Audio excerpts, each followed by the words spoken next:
Oh my God, that was the first F up of the season. Hello, hello, ladies and gentlemen. Welcome to the Timeless Gamers Show, Way to where our start the games and our season. bodies may grow out of date, but our gaming experiences will forever remain. Hey, it's gonna be timeless. And now the show is live on Facebook, YouTube, and Twitch. And of course, for our archive videos, you can still check out the YouTube channel, Timeless Gamers Show, or you can just go to our website, timelessgamers.com. I don't know why you people keep asking if we're serious. Yes, we do have a website. God damn it, it's timelessgamers.com. We ain't lying, and you can still listen to us talk. Just the audio version of it. Just go to your usual audio streaming platforms where you get your usual podcast. Just look for Timeless Gamers Show. And for all of your insults, comments, suggestions, whatever, just go to send them all timelessgamers.show@gmail.com. It's timelessgamers.show@gmail.com. Alrighty. And of course, a quick shout out to our affiliates. If you want to educate yourself with the history of video games by genre or by console systems, then you should check out BitMap Books. And so use our link down below in our video description. And for all of you guys who are planning to do your own podcast, webinars, and online meetings, then the user friendly app by Streamyard might be the one for you. Check out Streamyard. Check out the link down below on the video description for a 14-day free trial. Need to stress that out. 14-day free trial. 2 weeks, guys. 2 weeks. And for all of your trading cards, toys, figures, other anime related goods and goodies, stuff like that, by going to there. Go to the official website of the Shuffle Emporium, shuffleemporium.com, or go to their Facebook page, Shuffle Emporium. You know, shuffle, like you shuffle cards, right? So, this is our season 15 premiere, guys. And previously on the Timeless Gamer Show, what we did. What we did, guys. You We you guys did did the switch to reveal and first impressions. I the first couldn't make impressions of the Switch. Oh my God! Unboxing. Wow. What a very interesting back and forth that was. A lot of Nintendo dick sucking there. Oh, and happy Father's Day, guys, to all of the fathers here, of course. Us here in the panel, and of course to you guys who are watching us and listening to us. And and at the time of this recording, happy what fourth or fifth anniversary to the Thomas Gamer Show. Yes. We've been on air for like what since 2021, or is it 20? 21, 22, 23, 24, 25. So yeah, I believe it's 4 years. Four time years. 4 years. flies when you're having fun. What can Mm. I say? Yes.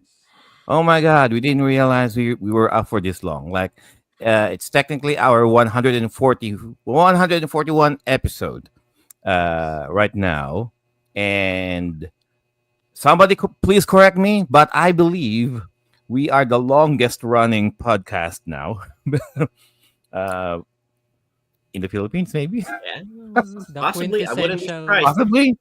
if Possibly. somebody. Yeah, if somebody wants to correct us or post some a different podcast, we're more than happy to acknowledge it. Yeah. But we promise you, we're gonna beat that record. We might be the one, or Yeah. at least or at least a contender. Maybe top five, within the top five. Yeah, top Mhm. five. We'll take that. All One of right, the longest running, most consistent podcasts in the there you Philippines. go. There you go. Most handsome. With You're the one of the most most handsome body. relentless. Just will quit. Relentless. Okay. Alrighty. It's So, like one of those Resident Evil monsters. What can I say? Okay. oh my God. So for this episode, guys, it's there's so much stuff going on in the world of gaming, especially in this on this the first half of 2025. Really, all right. For the last half of June, mind you, for the last okay, for the first 2 weeks of June to be exact. All right, there's a lot of game showcases that just happened. All right, and we felt that I think we all need like to do a quick recap or a review of all of things that were all the game trailers that were announced to all of these showcases. Okay, and yeah, we got Sir Jose right here. Suggested this topic for this week. Speaking of Sir Jose, let's check out who's the panel for tonight, Sir Jose. Hey guys, so there's a lot of showcases that happened recently, and we're going to be covering our favorite thing from each one this week on today's episode. All right, thank you for that, Sir Jose. Sir JDM. Hello, guys, and welcome back to the Timeless Gamer Show. Season opener, right? Oh And yeah. also, happy anniversary, Timeless Gamer Show. I remember back then I was just a viewer, then all of a sudden I'm in the panel. So, thank you guys for your support and enjoy the show for tonight. All right, thank you for that, Sir JDM. And of course, Sir Joel. Hello, hello, hello. Good morning, good afternoon, good evening, whoever you are, wherever you are. This is Joel of the Timeless Gamer Show. Very, very happy that you're here. And much like JDM's story, I was a viewer of Timeless Gamer Show and I got invited and I found myself being a panelist here in Timeless Gamer Show, here to discuss all the things that are relevant to us as gamers, as geeks, as nerds, as freaks, whatever floats your boat. We're here to talk about it, both history and the present and the future. Let's talk about it here in live and in the chats. Back to you, Joe. All right, thank you for that, Sir Joel. And we are among the few Filipino podcasts out there, gaming podcasts out there, who's not ashamed showing our mugs Oh live. yeah. We don't do off camera around here. No, no, no. We're much too dignified and much more. We pay we pay the audience that much respect by showing our handsome faces live on camera because you guys deserve better than just listening to us talk and just just a black screen here and there. You know what? Just a dig. All right. All right. Should we do some? You know what? Let's not do a show and tell. There's so much. There's just so much gaming news to cover, or gaming trailers, gaming showcases to Mhm. cover. Let's skip all of that. Let's just go on to it. We'll give it now to Sir Jose. Sir Jose, what you got? All right, so I'm not sure in what order they happened, but let's start off with Chronological, we do chronological. Now, I would honestly say that we got slammed with so yeah, many showcases this past couple of weeks that it's incredible. You don't. There's no point in going chronological. It just all came yeah. barreling down at us. So we had no idea that there were so many happening all at the same Yeah. time. It was basically a gangbang. So we just, let's just go ahead. Let's My just jump question right is, into the orgy. Yeah, exactly. A game bang, if you Yes, will. a game bang. There you go. Yes, agreed. Completely. Yes. Ew. So All right, it's show captain's choice. Jose, you all choose right. what we start off with. All right, so usually E3 happens around this time, but E3 died, so Yeah. we now R.I.P. we E3. now we just have showcases. So let's start off with the Summer Games Fest. Mm. Summer Um, Games let's Fest. Okay. Let's let's do j- that. let's jump to JDM. What was your favorite thing that you saw that was announced at the Summer Games Fest? so there's a lot of games that were announced during the game Summer Game Fest 2025, and a lot of them are I mean, some most of them are sequels like Death Stranding to Mortal Shell 2 and Lies of P. I'm not sure if it's a DLC or something. Yeah, I'm not sure either. Uh, Actually, because it, Liza P, I believe that is a standalone prequel from what I've read. So oh, yeah, for the Liza P players who tried it on Game Pass, uh, that's basically setting up the story of Liza P, the main game. But yes, continue, JDM. so for me during the Summer Game Fest, I guess it's one of the biggest game showcase from last week, and um I've seen a lot of games, and there are a lot of like anime based games, like let's see, this Seven Deadly Sins game. There's also a like a collaboration with Crystal of Atlan and One Punch Man, etc. And the one that really got me excited is let's see, Mafia: The Old Country, because I've Mm. been a Yep. fan of series. The moment I And saw that game, I'm like, the first people I thought of, Sir Joel will like this, and Miss I would love this. Oh yeah, yes, absolutely. A little She's a anecdote when I mafia was girl. yes, absolutely. And a little anecdote when I was streaming Mafia 1 the definitive edition, Miss I was watching me finish that game and she confessed in the chat that she was crying at the ending. But yes, let's continue. the story of Tommy D'Angelo. Yes, Tommy Angelo, yeah. Mhm. And when I first saw the, so I guess this is going to be a prequel of sorts, Yes. because um from the title itself, the old country, they're referring Mm. to Sicily, right? And I guess this is before the um like the First World War, or somewhere between that and the Second World War, I guess. And we saw the opening cinematic, which is like the Cosa Nostra. What was it called? Where they like they made somebody made man, where they introduce the this Lucky to the organization. And I'm really looking forward how the story goes and how it connects to the original trilogy. Mm-mm. And it's also like a breath of fresh air, because it's not based in the West but in Europe. So I'm really looking forward to that. I would like to see um the environment, the ambience of Sicily, because um I haven't really seen any games that were made in that country. Mostly it's like France or anywhere in Europe but in Sicily. So it's a like I've said, it's a breath of fresh air. And also for the other games, let's see. Mixtape.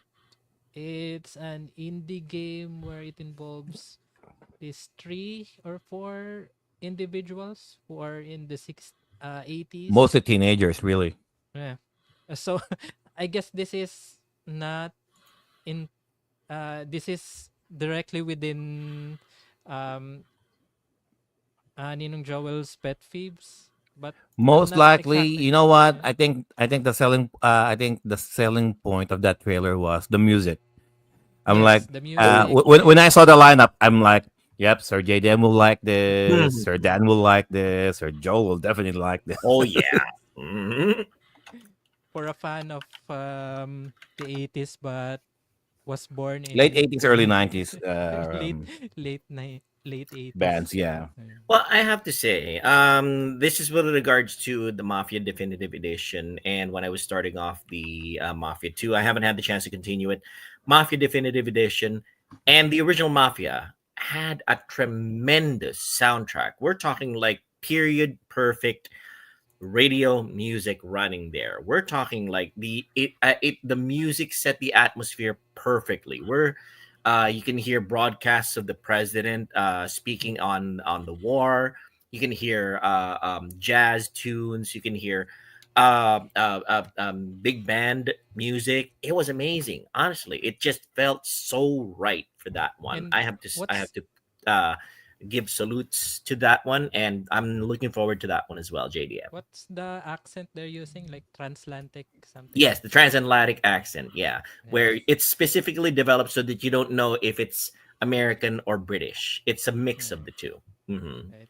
We even have this I heard clips of those broadcasts during World War II here in the Philippines, and Mm. it re- it's really um nice to hear that they have that accent used in like a local broadcast.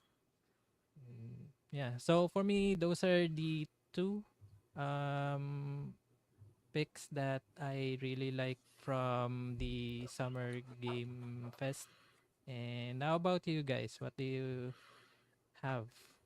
What do you um which games have piqued your Yeah, interest? let's continue. Those are JDM's choices, and excellent choices as well. Liza P Lies of prequel, PP. Liza PP. Yeah, there you go. Wow. I mean, the PP does lie every now and then, but yes, but but yes, Liza P prequel and Mafia: The Old Country. Excellent choices, And JDM. mixtape. I'm sorry, say again. Mixtape. A mixtape. Okay, Yeah. there you go. I don't. The Yeah, yeah. All right. So let's do Jose. What's your choices on that show in particular? On that show, well, one that really surprised me, and the other one that uh I'm looking forward to is the first one is Resident Evil 9. The trailer started. I had no idea what it was. You just see it just looks like any procedural like game happening, and then all of a sudden it's like boom, like Resident Evil, and it looks really good. It looks really exciting that we're going to revisit like the Raccoon City that we haven't seen in a long time, like what the aftermath of it was after they bombed the shit out of that place. Hmm. And I think JDM likes it too, how they're kind of tying it back to the Outbreak games, because one of the main characters is the daughter of one of the characters from Outbreak 1 and 2. Oh, really? Yeah, yes. the reporter girl, Alyssa or something like that, I think. Yeah, that's her daughter in the trailer. But supposedly you're going to be able to play as Leon as well. So So there's they're that. making a real effort to tie everything together. I think so. Yes. That's good. That's good.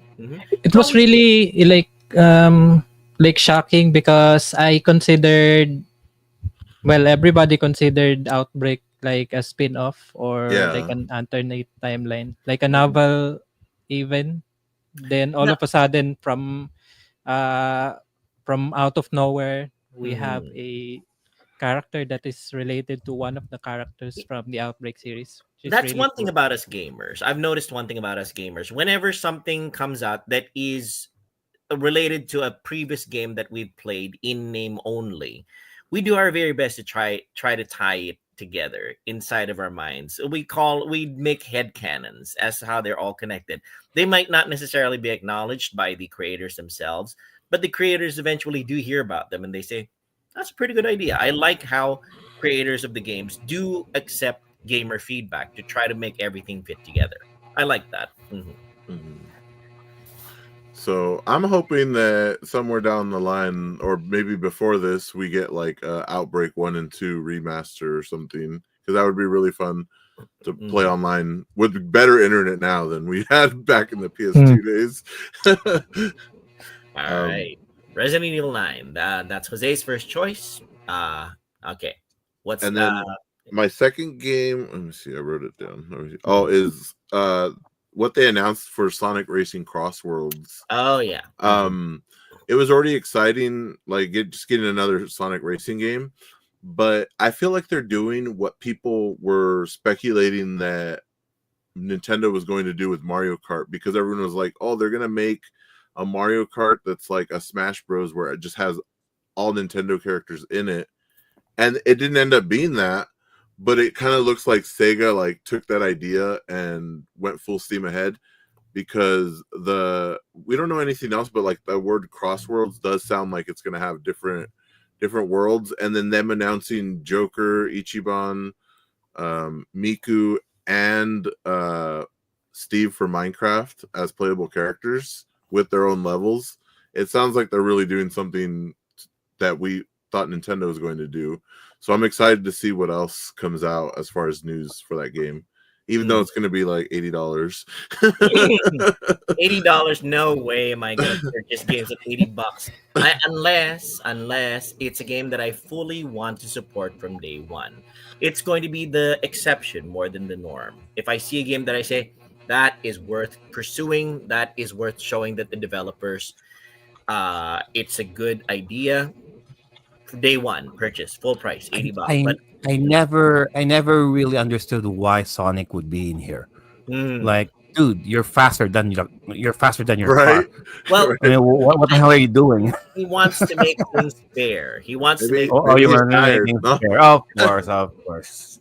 But you hear that, developers? Now's the time. Release all the fishing games at $80. yes, yes, absolutely, yes, absolutely. Bring out the fishing games because honestly, I am buying every single one day one. Get your stuff ready.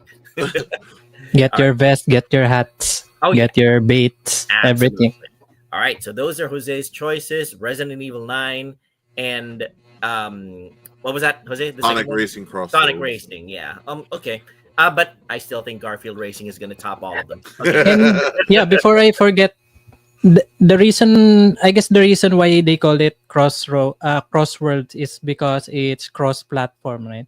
Oh, there's also that possibility. That's true. Yeah. That's true. Yeah. All right. So better than what they call that, then Mario Kart World. Smash Bros. Okay. There you go. All right. So in my case, the Summer Games Fest choices for me are Stranger Than Heaven. That's the one by the Ryuga Gotoku, the Like a Dragon Yes. studio. It looks like it's set in about 1912 or 1915 Japan. 1943. Yeah. Oh, was it? So Okay. this is during the World War II, which is Oh, okay. There you go. interesting. It the setting is phenomenal. It looks amazing, rain soaked, drenched, dirty, very detailed, and it's the perfect setting for what looks like an underground gangster war to happen. And it looks like the focus is going to be more on potential brawling hand to hand, more so than the Yakuza series. Because in Yakuza series, you can use various weapons and everything. In this case, I think it looks like they're going to be focusing more on the boxing aspect, really. So I wouldn't be surprised if they threw in some tactical boxing moves in there in the Stranger Than Heaven gameplay. Also, it looks to be more of a character-driven, introspective type of game where they really, really focus on who the characters are and what their motivations are going to be. More so than Yakuza. Yakuza, definitely, we got into the characters. You really liked who the people you met. You really got into who they were. This one looks to be like it's going to continue in the same vein. So yes, Stranger Than Heaven, the new Ryu Gagotoku game. And the second choice for me from the Summer Games Fest is a game called Chronicles Medieval. Okay, Chronicles Medieval. Not too many people here are familiar with a game called Mount and Blade Warband. Mount and Blade Warband is a game that I've played the absolute heck out of. We're talking like it is set in not a fantastical but a fictional medieval world where you go as one person who starts to learn about being a mercenary, and it's like a real time first person third person version of Age of Empires, except you are the main character. You are down there at the very field, and you are duking it out, sword, spear, bows and arrows with a lot of different enemies. You're building up your own empire, trying to fight various castles, various factions, various countries, and various towns. It Chronicles Medieval looks like it might be in that same vein, and I am absolutely excited about it because Mountain Blade Warband was one of the best that kind of games in the past decade and a half, and if this goes in that same direction at all, honestly, I am going to be all over it. More so than Total War Kingdoms or the Total War series. This one, if I get the chance to do it on a first person or third person view, you guys are gonna watch me stream it almost every single day once it comes out. Chronicles Medieval from the Summer Game Fest. Those are our choices so far. Joe, let's hear what your choices are. Um, the Summer Game Fest, out of all of the showcase presentations that happened for the last few days, this was the most enjoyable that I watch. Only because there's a lots of variety uh, uh, in the game trailers. And now, if there's anything, there's not much JRPGs that were announced. Maybe a couple, but I'll mention a few that really caught my eye. Uh, One of is felt that boxing. Felt that boxing. Okay, Ah, the puppets, the puppet boxing, and I laughed out loud when I saw that. I mean, it reminds me of what if you splice Punch Out and the trash talking of Rocky 3. All right, you know what with a Rocky twist. 2 with the With twist, right? with the stuff like the Muppets, right? Yeah. Right.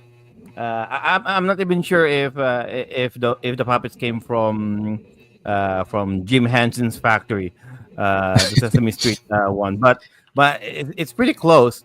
You know what I mean? The main character, the main puppet there. It kind of reminds me of, yeah, those random puppets from Jim Henson's. The other one would Wait, be, wait, wait, Joe. Before you yeah. continue with your next game, I if you like that, I think you'll like a movie that I remembered when that game popped up. You should Google Happy Time Murders. I think you're Oh, gonna I enjoy it. watched that. I Oh, you watched did? that. Okay, there you go. I did watch that. Happy There I you Time go. just heard Murders. of that. Okay. To Happy the Time audience, Murders, guys. If you want if you want very raunchy, violent, gory slash funny, very highly sexualized puppets, go on ahead. Happy Time Murders.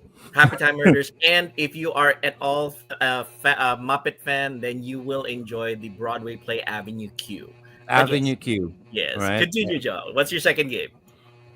Um, as a fan of also as a fan of beat 'em ups. The when they said "Welcome to Toronto," I'm like, "Oh shit, Scott Pilgrim, Scott Pilgrim Mm. X, coming back, of course, with a new game, Scott Pilgrim. I love me some Scott Pilgrim." And speaking of old school beat 'em ups, Marvel Cosmic Invasion. Okay, it did reminded me of the Konami uh, late '80s arcade X-Men kind of X-Men game. Yeah. Uh, and there's another one, Acts of Blood. You know that guy. You know that guy fighting some street punks. Like, yeah, I mean, yeah, I mean, it's there. Check it out, Acts of Blood. I'll have to see that. You, I, you, it might, you guys will remember that once you saw yeah, it. yeah, it might have Uh, slipped by me, but yeah, there you go. uh, Axe of Blood. of All right. course, mixtape Mm, was already mentioned. yeah. I like I like the overall presentation that they did, and kind of reminds me of the old John Hughes movies slash it slash Stranger Things slash Goonies kind of style of of visual presentation there. Um, it kind of looked like a mixture of cell shading, flash animation, and stop motion in a way. What else was there? Um, oh, speaking of which, Out of Words as well. Out of Words. Now that one is very stop motion animation. Uh, Mm. Mm. Right. oh, and maybe one more would be, oh, you know what? Out of maybe a game for me per se, Mecha Break. I'm like the first. I mean, I'm like, oh shit, is that a Gundam? You know what? Might as well be. Okay, so giant mechs flying all over the sky, guys. Hey, it's a bunch of giant robots. Might as well. Might as well be a Gundam. It's the game's called Mecha Break. Mm-hmm. And I saw this. I saw the memes of Kenny Omega, and I'm like, why is Kenny Omega the wrestler from AEW, All Elite Wrestling? Why is he cosplaying as Street Fighter characters? And I'm like, oh, okay, this is where they got it from. So Street Fighter 6, the trailer, okay, it was Kenny Omega cosplaying as Alex, Sea Viper, Ingrid, and you know what? Out of all the characters he cosplayed, he makes a mean Ingrid. You know what? What else? What else? What else in there? So definitely make a break. Maybe a game for me, and the other one would be Towa and the Guardians of the Sacred Tree. Towa and the Guardians of the Yeah. Sacred Tree kind of more looks like a role playing game to me, not necessarily a JRPG, but the way they presented it is very much flash animation. And yeah, among some of which that I taken notice of, those were it for me. All right. So back to Jose. Next showcase. Make a choice, Jose.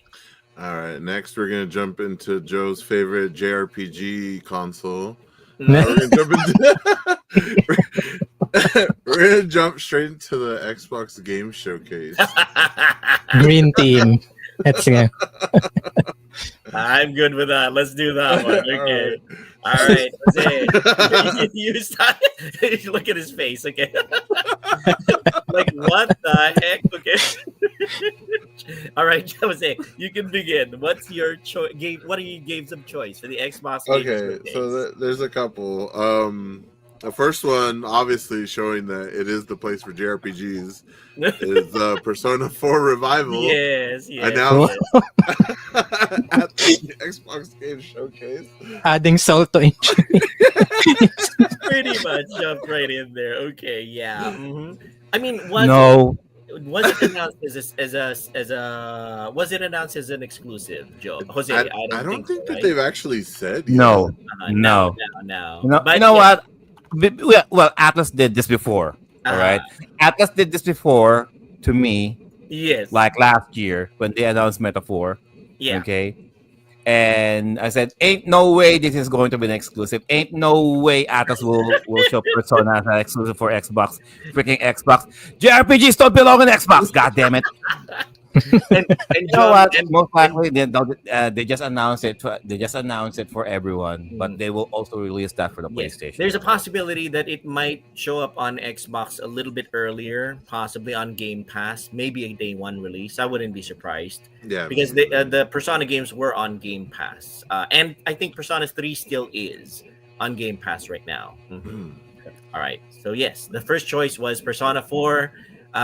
The remake was it titled? They're calling it Persona 4 Revival. Revival. That's it. Mhm. There you go. It's part of their R trifecta. So you got Persona 5 Royale, Mhm. Persona 3 Reload, and now it's Persona 4 Revive. Revive. Still disrespecting Persona 1 and Persona 2. They're like, what?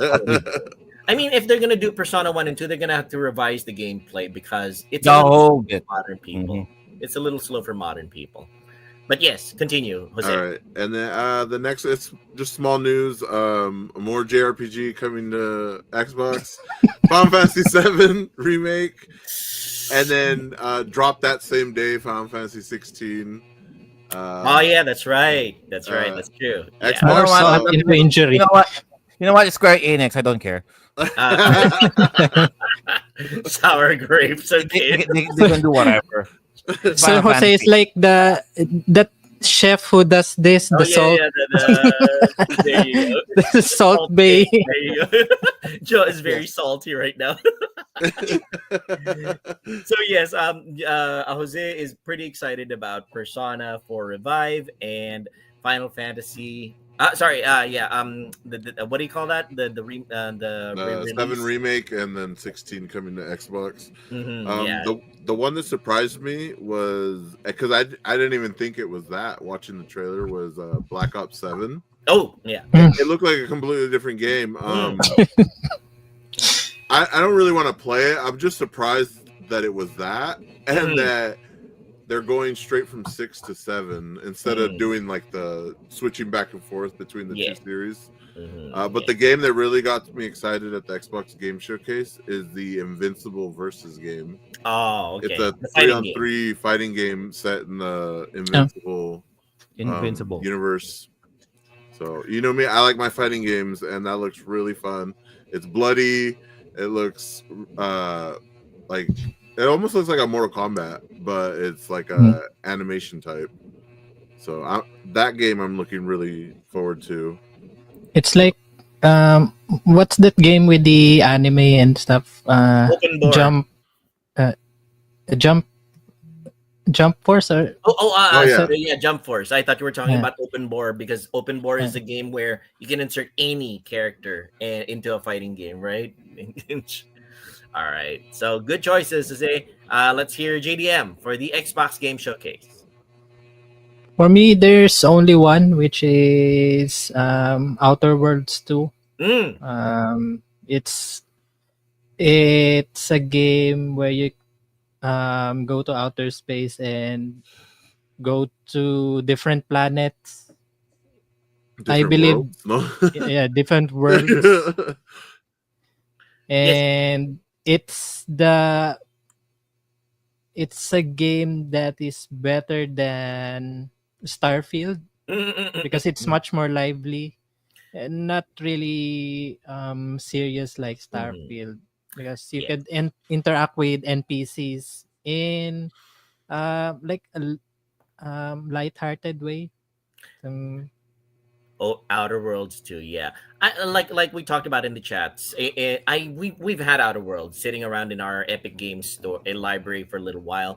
We just haven't had the chance to really dig into it. But yes, JDM sums it up well. It is a first-person exploration game where you go into different worlds, and I would say Outer Worlds seems to be the complete opposite of No Man's Sky. No Man's Sky is a pure exploratory game where you try to discover different worlds and try to interact with people in a relatively serious manner, actually. Whereas Outer Worlds seems to be you go out there, you make money, it's a capitalist's dream, and you interact with NPCs in a very humorous way. So it's I would say those are the opposites: Outer Worlds and No Man's Sky.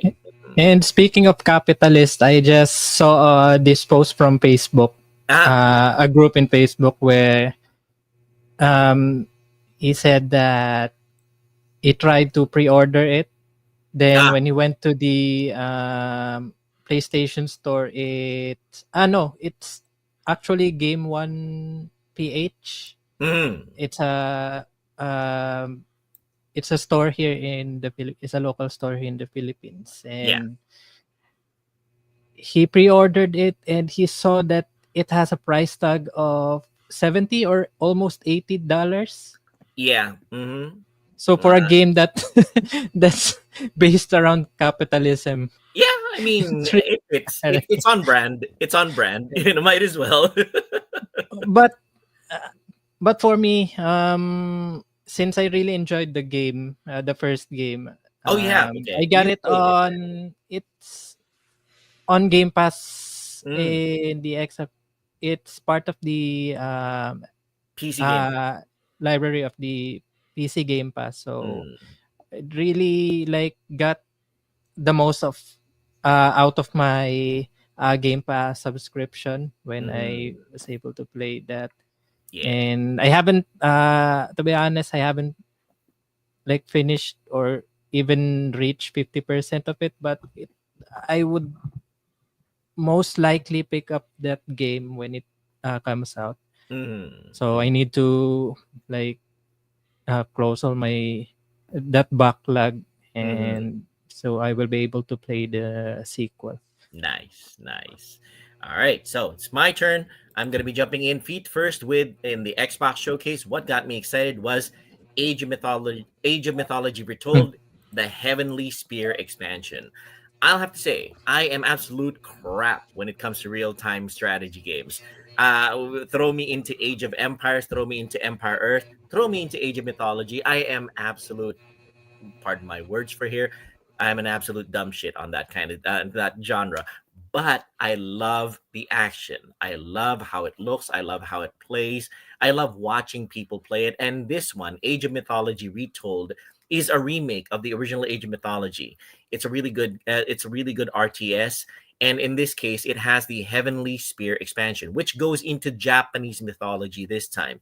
If you know Age of Mythology, you get to play an RTS game using the pantheon of Greek gods and Roman gods and Vikings as your superpowers, shall we say? You earn enough worship mana, shall we say, and you can summon them to make special attacks. In this case, the Heavenly Spirit expansion includes the Japanese pantheon. So you have Amaterasu, you have the multiple headed the serpent. I Orochi. completely forgot. Yeah. Lots of different Amaterasu and Orochi, yes. Orochi, that's it. And you are going to be able to bring them in. And if it looks like it might have a unique story all its own. I love story campaigns in RTS. If I were to slam through an RTS game, that would be the main reason, the story campaign. Okay, that is Age of Mythology Retold Heavenly Spirit expansion.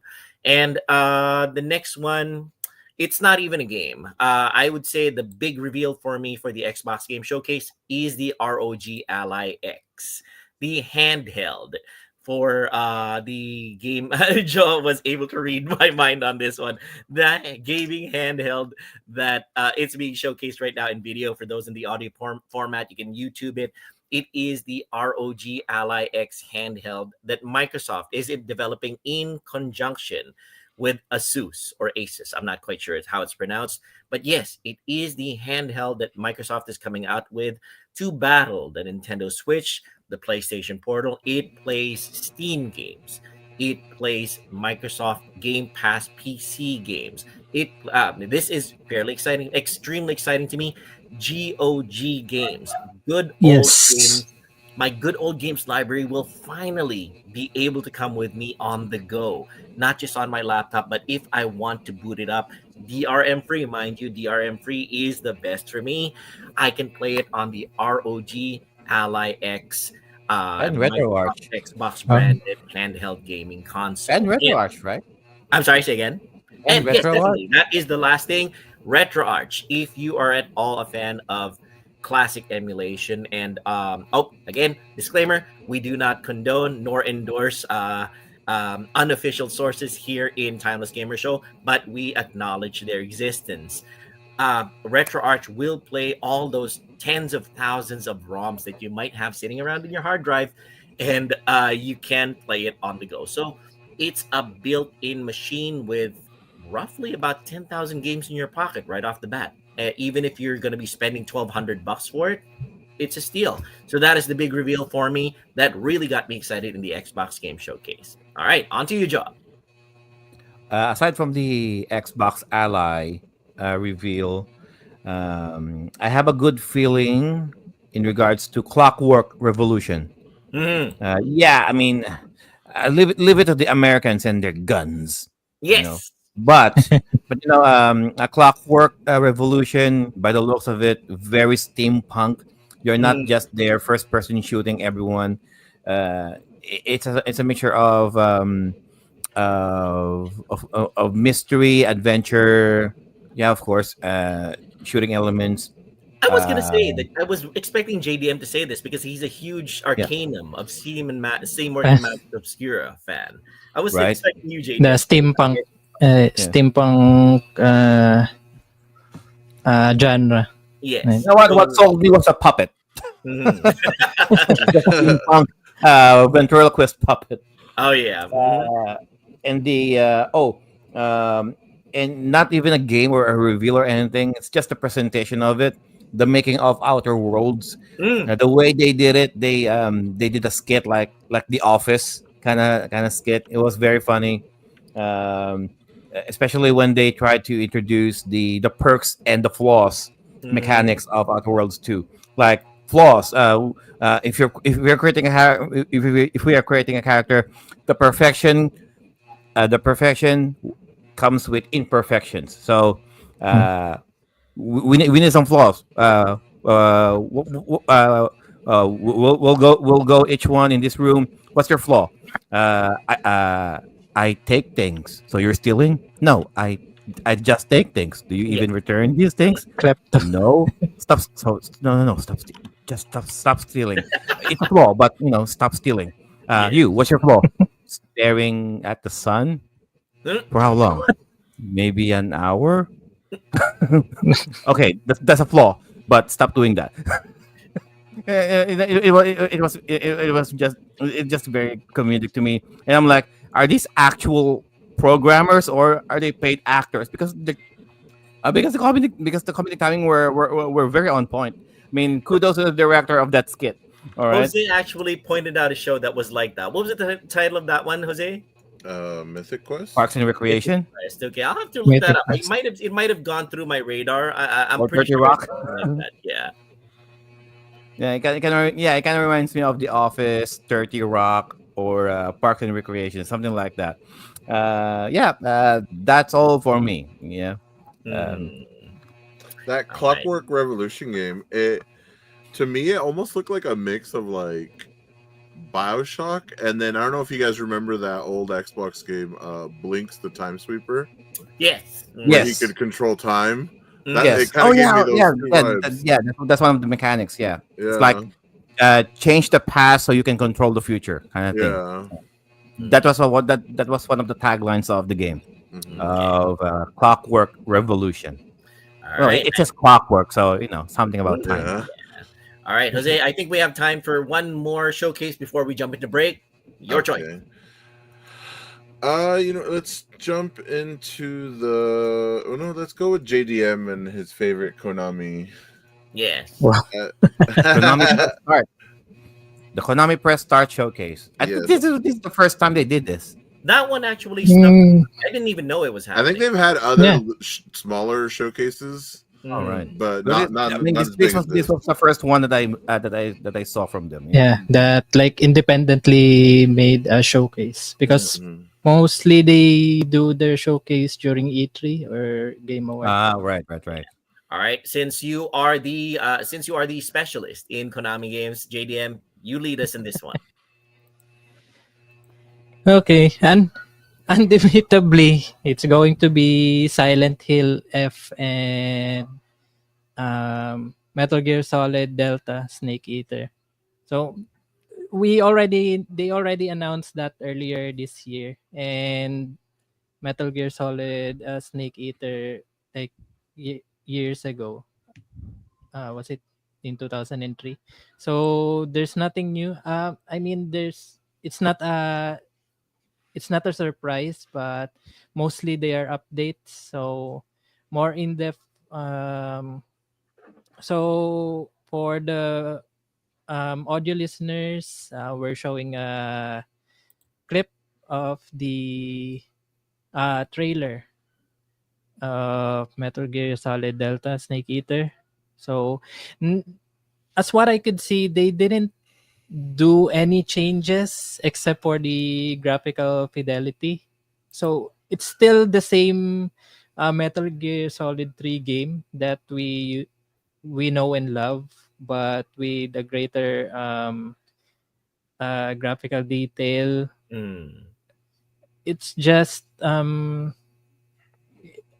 cutscenes. It looks like the cutscenes that was shown in the Pachinko Metal Gear Solid 3 game from Mm. I see. Japan, almost. Mhm. But they changed some like the character designs, and I like that they kept the snake versus monkey in the game. This is a like a tribute to Ape Ape Escape. Escape, right? And it wasn't included in the Metal Gear Solid Legacy Collection or even the subsistence release for the PS2. No, I mean it was in the PS2 re-release, but it wasn't included in the Legacy collection nor the HD collection. They like scrapped that. They scrapped it. They took it out of the Metal Gear Solid 3 content and added um, the first the original Metal Gear game from MSX2 and Metal Gear 2 Solid Snake in favor.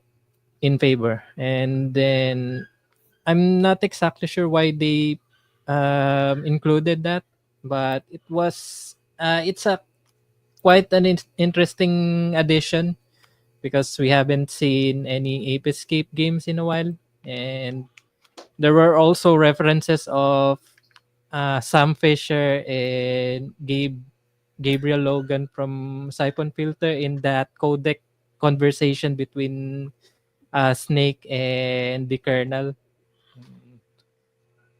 So that's a nod to the other secret agent uh, series from the old console, the old consoles. And they also featured Metal Gear Solid Online. So you could play like a deathmatch, team deathmatch with other players. So that's another.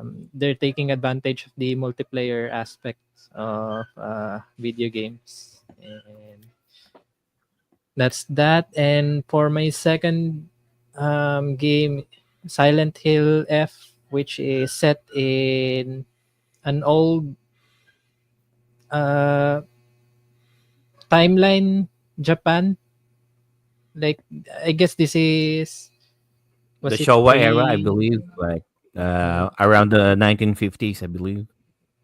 yeah, and I don't know why this game is getting some flack from the Silent Hill community because they say that it's not a Silent Hill game. It's like a different game, but with just the Silent Hill name in it. I guess Because people are were kind of looking at it and thinking, "Oh, Siren," or mm, you remember the old PS2 game Siren, or yes, possibly it might even be Fatal Frame, but without the camera, a camera. Yeah. Yeah. The complaint I always see is like it doesn't take place in Silent Hill. Yeah. yeah. But most of the fans, those true fans, say that Silent Hill is like an experience, not a Yeah. place. Mhm. There, there's a like different like factions of Silent Hill fans. Mm. Those who believe in that Silent Hill should be in the place called Silent Hill and not Yeah. in it's not a setting. Uh-huh. And those who are like just true Silent Hill fans that regardless of where it's set, it's still Silent Hill. I mean, it you can just call it the Silent Hill phenomenon, and it can be placed anywhere, right? So yeah. Mm, hmm So there. So yeah. Silent Hill F looks pretty good. Again, I think it might have done better as a Siren game, possibly, or but then again, yeah, like JDM says, who knows? It might be tied in together with the Silent Hill idea as possibly the conception of it, or the origin. Who knows? We'll find out. Mhm. All right, Jose, your turn. Uh, I'm just gonna piggyback off of JDM because we're both Silent Hill fans, but Silent Hill F looks amazing. Even though it's not set yes. in, even though it's not set in Silent Hill, I'm still super excited for it. Like Sir Joel was saying, it's more of like a phenomenon. It Mhm. could happen anywhere, Right. and this just happens to happen in Japan. And then they didn't really show much. The trailer didn't show anything, but I am super excited for the Silent Hill remake. Ah, yes. I forgot. It's the like I was super excited when they did the 2 remake, but one I feel like one never gets that love, and now it's gonna get it. Like we had the Shattered Memories, but that was more Yeah. like a what was it, like an Outlast, like where you're just kind of running away. It's a survival. It's a literal survival horror where you just Yeah. run. So I'm really excited to see the setting and the plot of Silent Hill 1 with modern graphics today. So I'm super looking excited for that one. As for Silent Hill, people are like fighting over each other, over which Silent Hill remake should go first.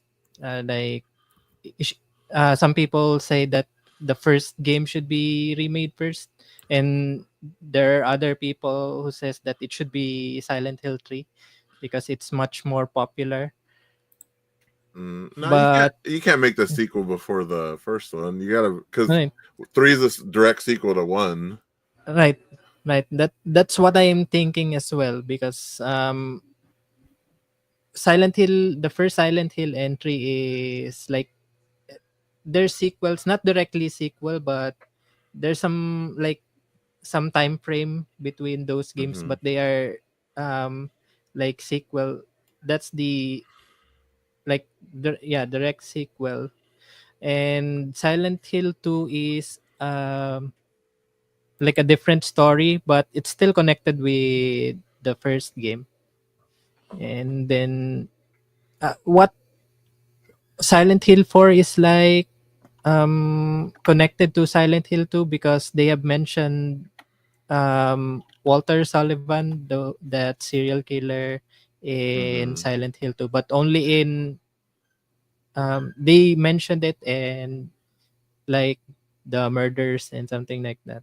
Mhm. And they made the character for Silent Hill 2. He's the antagonist for that game. Okay. And so yes, Jose's choice is Silent Hill also. Is there a second one? It was just Silent Hill F and Silent Hill. That's it. Okay. Okay, Silent got it. Hell. All right. Okay. All right. So I'll be jumping in on with my choice for the Konami choices. First choice, first thing that caught my eye was deliver at all costs. It's a fun, crazy, chaotic looking little little game where if you're at all familiar with the Grand Theft Auto 1 and 2 games, Yes. this should appeal to you. Very isometric overhead point of view, except that this time you are it's set in the 1950s something, and the idea is that you deliver lots of different unique stuff to different places like fish, packages. I think even there's even a bomb, I think one time. And yeah, you have to use all these different mechanics to be able to get your your delivery to wherever you are supposed to go, and it really lives up to its name, at all costs. You use balloons to get your car above water, you smash through buildings, you do everything that you can to get that piece Oh, of merchandise to where you're supposed to be getting it to. So yes, it looks chaotic, it looks crazy, it looks like so much fun. It looks like something that I would play just to yeah. de-stress after a long hard day. Deliver at all costs, that's the first thing that caught my eye. And the I second mean, one, you know what yeah, about that game? yes, yes. What's so jarring about that game? Yeah, The vehicles themselves, they're are indestructible, but everything indestructible. else Yes, is that's basically true. paper mache. Yeah, No, Kit from I BitMap actually has nothing on these things. Yeah. uh, I actually played the demo of that earlier, Oh, you did? and Twisted it's metal, yes. it's destructible, but only like for some time. And If Okay. So it's if much you yeah, fall into tougher a cliff, than yes, it anything will yeah. else. explode. And Okay. then there's like a mission there where you have to deliver this Mm. set of fireworks to Oh a my goodness. hotel, and Okay. then it's malfunctioning because all of a sudden when you try to deliver it, all of the fireworks are Exploding. exploding, and it's getting to other cars, Oh, that and sounds like fun. and Holy when it's cow. on the ground and you run over it, one of your tires Will pop. will pop out. Then you need Okay. to go outside and repair it, Oh and my then goodness. all of a Uh, sudden all of the people will have this like angry faces in over their heads like the mm, Sims, and will start attacking you, but you can yeah, retaliate back and eat sounds their like fun. butts. And Honestly, it caught my eye. It looks like something that is so much fun. That's what I'm looking for in games. Fun, soul, and just pure enjoyment. Mindless fun. I'm not looking for commentary. I'm not looking for deep thoughts. I just want to go in there and enjoy it. So the second one is actually the second game that I'm going to be talking about is not something that caught my eye in a positive way. It caught my eye in a very negative way. It's a game called Survival Kids. For those of you who are familiar with the Lost and Oh, Blue, the Game Boy yes, Color game. yes. For those of you who are familiar with the Lost and Blue series, this is Mm. a survival game where usually it's a boy or a boy and a girl shipwrecked in an island where if you're at all familiar with the game Raft or no, not Raft. Completely forgot. Where we get shipwrecked on an Blue, island. Blue Lagoon. Blue Lagoon, yeah, let's do that. Okay, fine. If you want to go Brooke Shields and back into the 80s, yes, you get A shipwrecked. very less sexual Blue Lagoon. Yeah, okay. Nothing There you happened. They're kids. So yes, the thing about it is it was one of the first original hardcore survival games. You can play it in the I think it's also on the Nintendo Online Game Boy Yeah. Color for free right now. But there's also the DS games and they are excellent, honestly. It's hard, it's unforgiving. It is very deliberate in its gameplay. The game that showed up in the Konami showcase, Survival Kids, it is nothing like that original game series. For one, it is very kiddie friendly from the look of it. I mean, the protagonists are usually kids, but in this case, Survival Kids, the new game, is geared very much towards the younger crowd, and then that really threw me off. It's not as hardcore anymore. The game developers did say Mm, that in this version of Survival Kids, yeah, they're not going to punish people for making the very little sort of mistakes which is that terrible that because you that's the do. whole point of survival. If you don't do the right things at the right time, you're gonna You'll die. die. And that's the thing with Survival Kids, the new one. Yeah. The kids are immortal. They can't die. They'll just be minorly inconvenienced, which is shall we say? I mean, I think that the idea of Mm, uh, you're losing the whole idea of survival here. And exactly. and they're kids, right? So Mm, whatever know-how or whatever knowledge that they have, it's very limited compared to actual adults mm. One of who the would think differently, right? one of the defining things about the Survival Kids and Lost in Blue series is that after the whole game is done, the kid has grown to the point of adulthood. They know they've undergone an ordeal, and they understand that I sur- I survived. I did something really hard, and thank goodness for that. This one, Survival Kids, I don't even think it's going to appeal to the old crowd. It's probably geared towards the kids who you want the developers want to bring new people into the game franchise, and maybe the people who go in now will say, let's check out the other games in the past, and they might check out the games from the past, and yeah, sure, and that's fine. But for those of you who are fans of the original series, trust me, you might not like this one going in. You're just going to get yourselves For you're going to get for yourself well, frustrated like for me. you guys out there who likes to experience the survivalist simulation Mm, game, yeah, check the original Survival Kids in the Game Boy Color, not yeah, this one, according to Sir exactly. Joe. Yeah, go to the online store, play the original Game Boy Color game, or was it Game Boy Original? But yes, it tries to capture the flavor and spirit of Survival Kids, but in my personal opinion, I don't think it's going to. It just serves to bring new people into the fold. All right, Another Joe. hashtag Yeah, that's true. Okay, fine. Your turn, Joe. F them Survival Kids. All right, my turn. Surprisingly, there's two JRPGs that were mentioned during the Konami press start.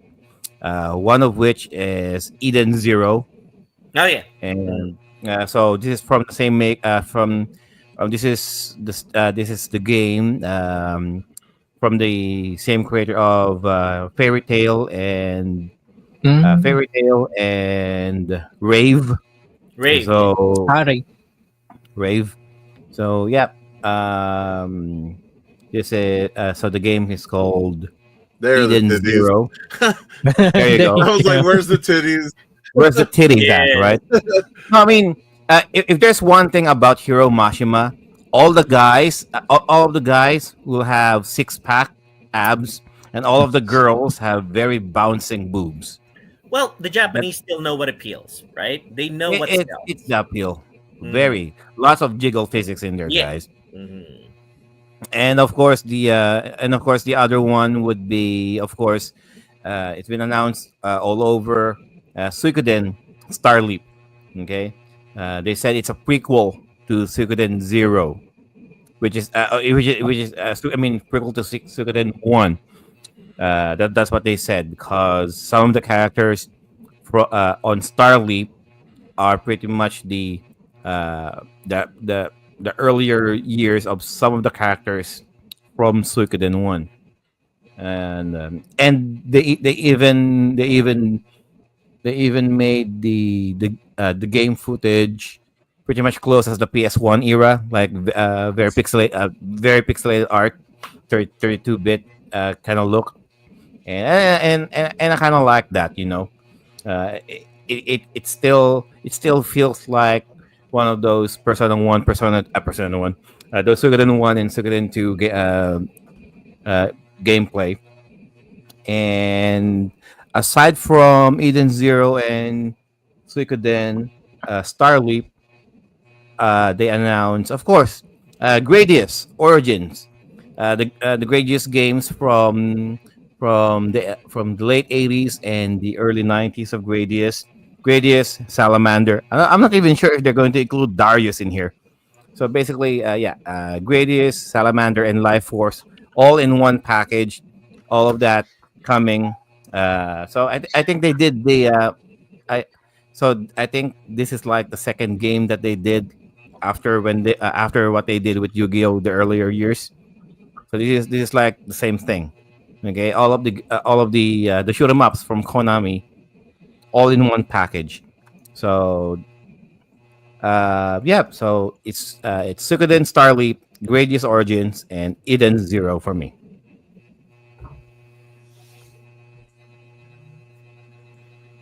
Up, Sir Joel, your audio.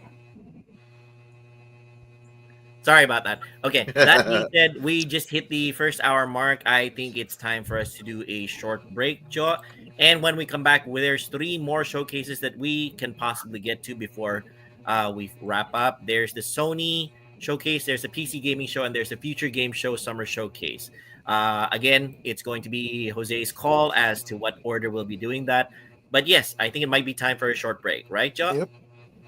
Let's do it. So let's just sit here and listen to Streamyard and BitMap Books. Don't go away, guys. We'll be right back after a few messages.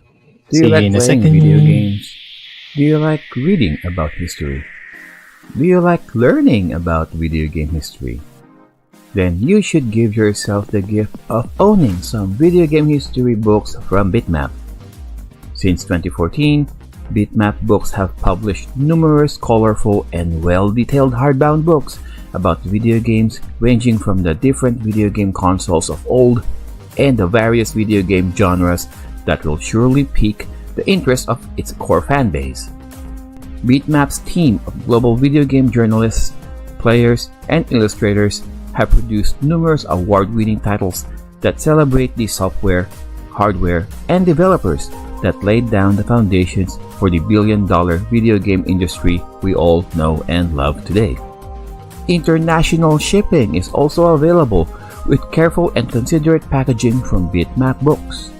If you don't want to take my word for it, then you can believe the people, almost 10,000 satisfied customers who submitted their glowing written reviews and video reviews after receiving their books from BitMap. By ordering your first BitMap book using our link, you will also be supporting the Timeless Gamers Show in spreading our love of video games and their rich history.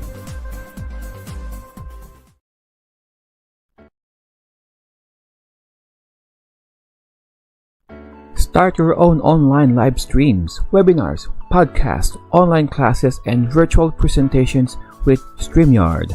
By using Streamyard's user-friendly interface, you can also do simultaneous multi-streaming if you have accounts to Facebook, YouTube, Twitch, and other platforms. If live streaming is not your style, video and audio recordings are also available, especially with those who have variable and inconsistent internet connections. The finished output will still come out as clear and well articulated exactly as you originally intended. You can also customize the appearance of your presentation, like green screen effects, facial touch-ups to smoothen out those facial blemishes, multiple cameras for multiple guests joining in the discussion, your own wallpaper on the background, adding your own logo as a watermark, sharing videos from your own computer or other website for added visual aids with or without audio, uploading your own background music if you wish to set the mood when talking, and lots more. Before you can enjoy all of the wonderful full features of StreamYard, you can start with a 14-day free trial by using our link. Not only that you are supporting the Timeless Gamers Show, but you can see it for yourself how easy it is using StreamYard. Alright, thank you for that, BitMap Books and StreamYard. Now, we're back to Sir Jose. All right, so I'm gonna throw it over to JDM and Sir Joel for the PC gaming show because I really didn't see anything that really caught my eye, but I'm assuming that they have a lot of things that caught their eye. I'll agree. As PC gamers, JDM and I are, I'm imagining JDM really found a couple at least that he found interesting. You go first, JDM. What games did you see? You think you'll be playing in the future? For me, for the PC game show, I'm really surprised to see um, a remaster of Neverwinter Nights 2. And I'm not sure if it includes the what they call this. It includes The mods or the DLC. Yeah, the DLC, the expansion yeah, called the Mask of user Betrayal. created library. Yes, and so Neverwinter Nights 2, I played it, but I didn't really like it when uh when I got it because it it became too advanced or maybe too graphically it looked great, but the story is like meh, but Mm, whatever. I'm still getting this because it's really a throwback to my college days. I used to mm. play Neverwinter Nights 1, and then when the sequel came out, um I played through it. I'm a fan of Dungeons and Dragons. There was a Neverwinter Nights game in the late 80s or early 90s, but it's a different kind of game because it's a DOS game, almost text based.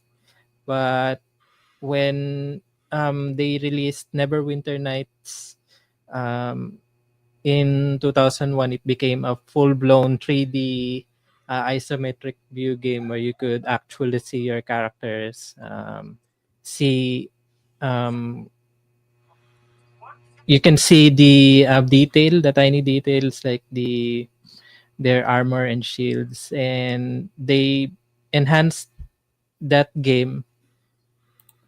Included all of the premium content like custom campaigns, which is really great because that made Neverwinter Nights really successful MMO, almost MMORPG game because you can team up with other players around the world. And I hope they do the same in Neverwinter Nights too. All right. And Two, yeah, D&D. oh, So also related to Dungeons and Dragons, I also got interested with Pathfinder. What's the subtitle? Abomination Vaults. I think so. Yeah. It's an action RPG game. We know Pathfinder Kingmaker from uh mid 2000 mid Yes. 2010s. Mm. It's a it's almost the same game like Baldur's Gate, Icewind Dale, but it's a different. It's not Dungeons and Dragons. They have their different rule sets, and it's based on a different setting, but still it's inspired by Dungeons and Dragons. Yeah. Um, so 3D isometric view, but this time unlike Kingmaker, it's an action RPG. So you could um King Pathfinder Kingmaker is turn-based uh combat, but this one it's an action RPG. So it's almost like playing what's that game? Marvel Alliance. You could do you can press buttons to do attacks, and you could um, use spells, attacks, and other things in real time, unlike the turn-based combat. And it's also a dungeon crawler, so it's like a combination of Baldur's Gate and Diablo, as far as seeing the trailer for it. So those are my picks for the PC gaming show. There are a lot of other games in the showcase, but for me, it's the medieval fantasy that I'm really going into.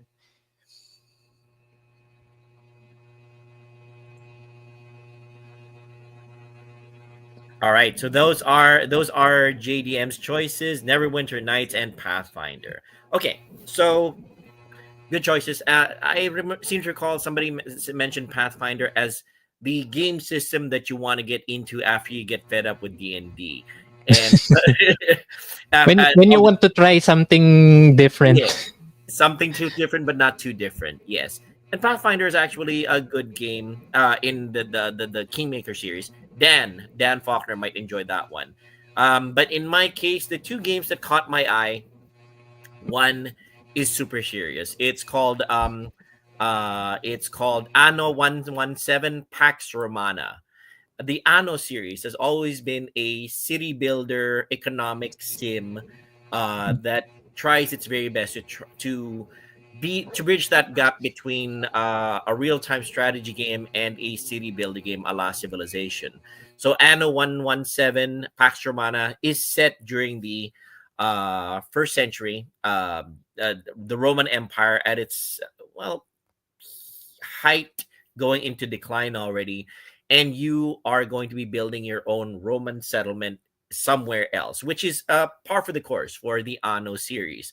The idea is that you are going off to establish a settlement, and you are going to be taking care of all the nitty gritty details of all of what your civilization needs. Your citizens need food. Your citizens need shelter. Your citizens need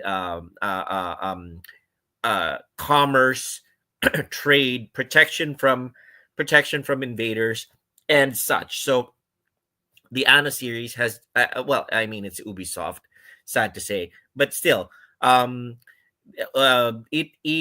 it looks like it is going to be a major achievement in terms of the Anno series, because I played a lot of the Anno games. Joe even sent me Anno 1701, no, no, Anno 2201, if I recall correctly. I forgot the one. Joe, you sent me the complete edition of that one. I enjoyed that immensely. And yes, this looks like it's going to be one of the really good ones in the city builder genre as well. I like the setting, the Roman Empire, the formation of armies, the battles, the potential for the building the city. There's something about city builders that I really love is seeing how your citizens react to the improvements and to the things that you build in your city to improve their lives has always been a fascination for me. And this one looks like it is just as good, if not better, than the recent release of Civilization 7. You go down to street level with your city building. It's not just locked to the isometric third quarters from the top point of view. You can go in as deep as the streets and see how your citizens are reacting in real time if you put down this improvement in the city, like a commerce or I forgot what it's called, an amphora or something like that, like a market, and you see the citizens actually go in and start purchasing stuff. It's an amazing series, and honestly, despite the fact that Ubisoft is going down the drain, swirling down the drain right now, Anna 117, Anna 117 Pastor Mana is something that I am very much looking forward to because I love city builders. Now, the second one that I want to talk about is completely bonkers. It's a game called um, Pizza Bandits. For those of you who are not familiar with it, when I saw it, I thought, huh, this looks like it's going to be tons of fun. The idea of Pizza Bandits is you are a former mercenary. You are a former mercenary who wants to build his own pizza place, and that is your ultimate dream. But for you to be able to make that happen, you have to execute mercenary missions still. The old mercenary life pulls you back in because you need funding to build your pizza place. And from my understanding, it is a mixture of third person shooter, cooking simulator, and you build a pizza restaurant along the way. So it is bonkers. The idea, I kind of liken it to the idea of John Wick wanting to build his restaurant, something like that. You want to get away from the mercenary life, but it just keeps pulling you back in. And you do it for the love of the money. Not even for the love of the money. You want to do it for the love of the idea of building your own pizza place. And you do the missions, the mercenary missions, for you to be able to acquire the money to make your own pizza restaurant. And you will be cooking pizza along with that too in the restaurant that you're building. You're building a restaurant. It's not just a third person shooter. It is going to be an economic sim as well, because you are going a business sim as well, because you're going to be trying to build your own pizza place. Absolutely crazy concept. I love it. I love the idea of mashing two different genres together. It is the creativity that I'm looking for in video gaming, and this one looks like it might have it in spades. Pizza Bandits on from the PC Game Showcase. All right, on to you, Jose. Is there anything that caught your eye? Oh, you're on mute, Jose. There you go. Not really. I didn't really watch much of the PC gaming show, but looking at the choices you guys made, I've seen the Anno series like always on sale and stuff, but I was always like, I don't know what that is, so I'm gonna skip it. But seeing the gameplay trailer, that looks like something I would really like. So I might jump into one of the older games. I think you'll like that, Jose. I think the Anno 1800 game series is on sale for this week. You might want to check that one out. See the Okay. gameplay. I've been playing that. That one is so much fun as well. It's got a ton of DLC and cosmetics. If you get into it, it's so easy to get lost in it, and it's got a story campaign too. So go for it. And then that Pizza Bandits game looks crazy and fun. And I feel like that's you only get these type of games like on PC. Yes. Mm. And I'm like, now that I've seen the trailer for that, I'm really interested in that game. Yes. I want to play that. There you go. Imagine defending your pizza place from aliens, and then you're still cooking those pizzas. Honestly, the way that I see it as a writer, I can see how it all goes down. You're a mercenary who gets out of the business, wants to start your own pizza place. You find yourself, strapped for cash. You do the missions and you amass the money, but along the way you make so many enemies that they raid your final pizza place anyway. They destroy it, you destroy them, and you have to start from the beginning. I can imagine that's how the storyline is gonna go. So That reminds me of like Futurama, because in Futurama you are this delivery boy who Mm. works for like a interplanetary delivery. Then Mm. There you suddenly aliens are trying to invade Mhm. New York City. Yeah, I that's it. So I'm glad I sold Jose into these two games that I showcased. Okay, how about you, Joe? You might have seen a couple.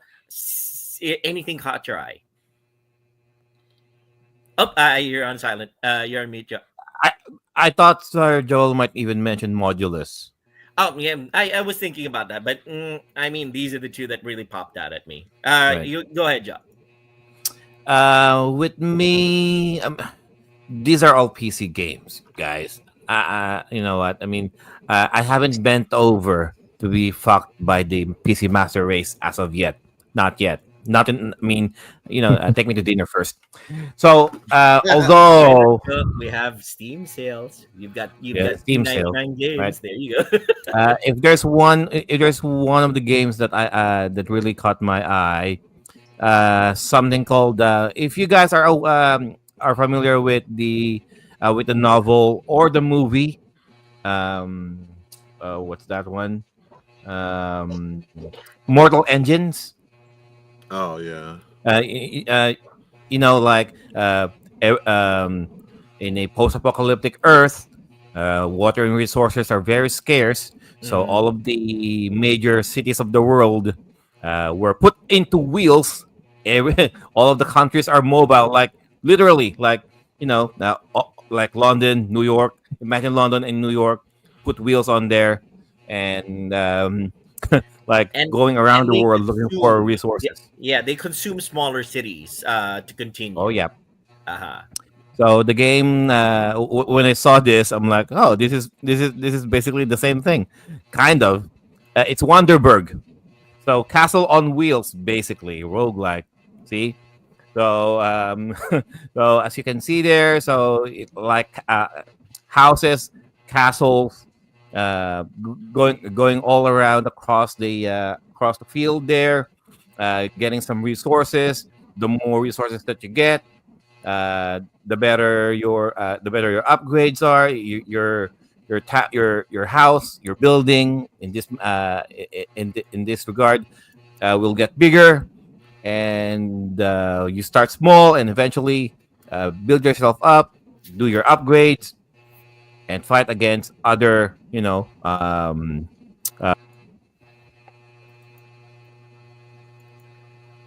Oh, Joe disappeared. Let's just go back into the screen. Looks like his connection might have gone bad. I think he's coming back. There you go. okay.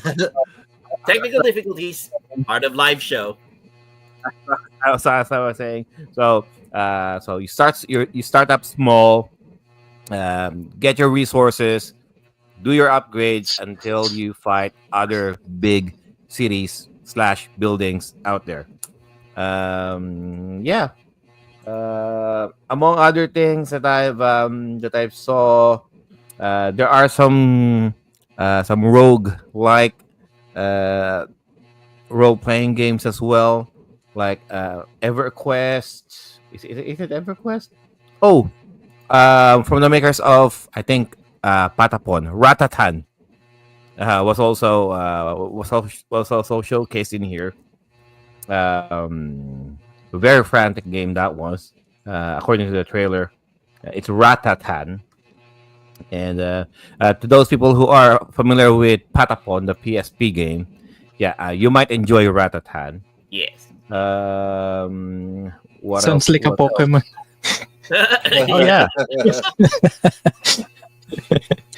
I Patapon was mean, tremendous. yeah. That was a great game, Patapon. It's Mm. a great rhythm game. I think Miss Hunu is gonna like that one, or if she hasn't played it yet. So, yes, Patapon. It's really good. It's so much fun. Mhm. So yeah, You know what? that's it for me. Yeah. Oh yeah. Oh yeah. Ever Siege. Yeah. Not EverQuest. It's Ever Siege Untold Ages. There you go. That's the one. Like if I'm going to play a PC RPG game, that was announced during this showcase, I might go with that one. Mm. There. All right, nice. All right, Jose, back to you. Your choice of we have two left over now. We have the Sony and we have Future Games Show Summer Showcase. Your pick as to what we're going to be tackling next. All right, let's go to Future Game Show, and we'll start with Sir Joe because I remember him saying in the chat that he was watching it currently.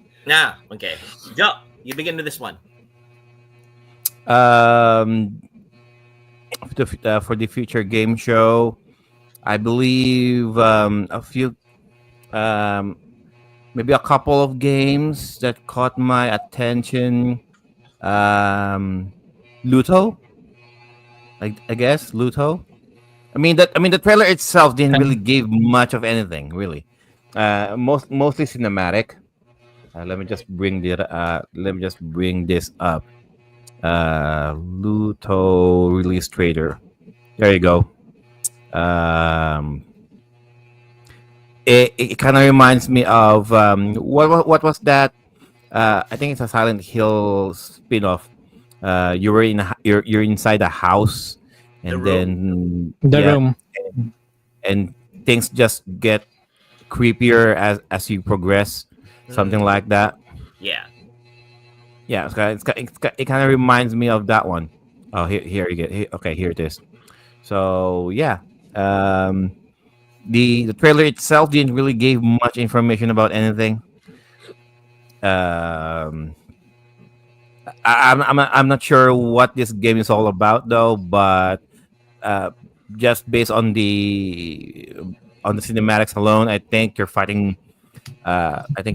Ghosts or something. But the overall presentation was a bit intriguing to say the least. Yeah. And the other one from this one would be a game called Ground Zero. There you go. Let me just bring this trailer up so I can remember. Yeah, this one here. Oop, not that one. Ads, guys, ads. All right. So this is Korea, a post-apocalyptic Korea. Think of it like if Dino Crisis and the earlier Resident Evil games and Parasite Eve Yes. have a three-way. You'll get this. All right, Ground Zero. Okay. At first, I thought this kind of looks like the protagonist from Dino Crisis because she's wearing like that high cut bikini, but no, she's actually wearing white pants and then high cut, and then Who could tell? Right? And the way she like rappelled down from the helicopter, she looks like Regina from Dino Yeah, Crisis right. too. When she Right. comes down from Oh, the see? vents. From the ladder, she really does look like Regina, right? So it's like Regina, but with Claire, with Jill Valentine's, what's that called? The hat. um, Jill Valentine's cap, and then Regina's outfit, and then the monsters from Eve. Parasite. From Parasite. So yeah, if you guys are all fans of those franchises, yeah, I think you'll enjoy this one. So Joe, I have a question. I'm just gooning on this one. I mean, I could give a crap about the game mechanics. I'm looking at her ass right now. Just Yes. just one question. Since you mentioned that you're interested with this game, what if it's like a tank control? Controls. It does look like it might be tank control. You know what? Oh my goodness. You know okay. what? It won't be the same if it's not tank controls. I mean, like if you are going for the look of Parasite Eve 1 and 2, Resident Evil 1, 2, and 3, Dino Crisis 1 and 2, then yeah, tank controls is just the way to go. I mean, might as well. You know what? Mm, I mean, I don't even mind it, sure, because like I said, I don't even care about the game mechanics. All I'm there for is just for the ass. Oh, fine. Okay. All right. All right. Who goes next? Tank controls be damned. Okay. Oh yeah, so that's another timeless gamer show. Hate Original bingo. hashtag. Uh, Fuck tank controls. Okay. Fine. Fine. Fine. It Okay. Who has wants to no go next? place in video games. Oh wait, Joe did two of his already, right? Yep. So Okay. that's my game. Ground Zero and Luto. Yes. All right. Very I, good. I Who- expected him to say the waifu game. Oh yeah, that's true. The waifu game. Yeah. Oh Ah. no, it's just guns. You know Tactical what? wife. Nah. There's nothing you can sell me. All right. Mm. I mean, no matter what kind of FPS first person shooter that is. Okay. Even if you put some anime girls in there, I still won't play. I still will Fine. not play those first person shooter. You know who will like that game? shooting bam, bam, pew pew pew. No, Who would you like that game, JDM? It's Shin. Shin Shin might would like like it. that game because Yes, because she had the Nikkei and what's the other game Girls Frontline. Mhm. Yes, Girls that Front Oh, Line. Okay. Mm. All right. So after Joe, I think I'm gonna jump in next. Okay. So my choices for the summer game sorry, future games show summer showcase is the first one goes, it's the Bureau of Fantastical and Arcane Affairs. The Bureau of Fantastical and Arcane Affairs, the very concept tickles my fancy because I've been an auditor.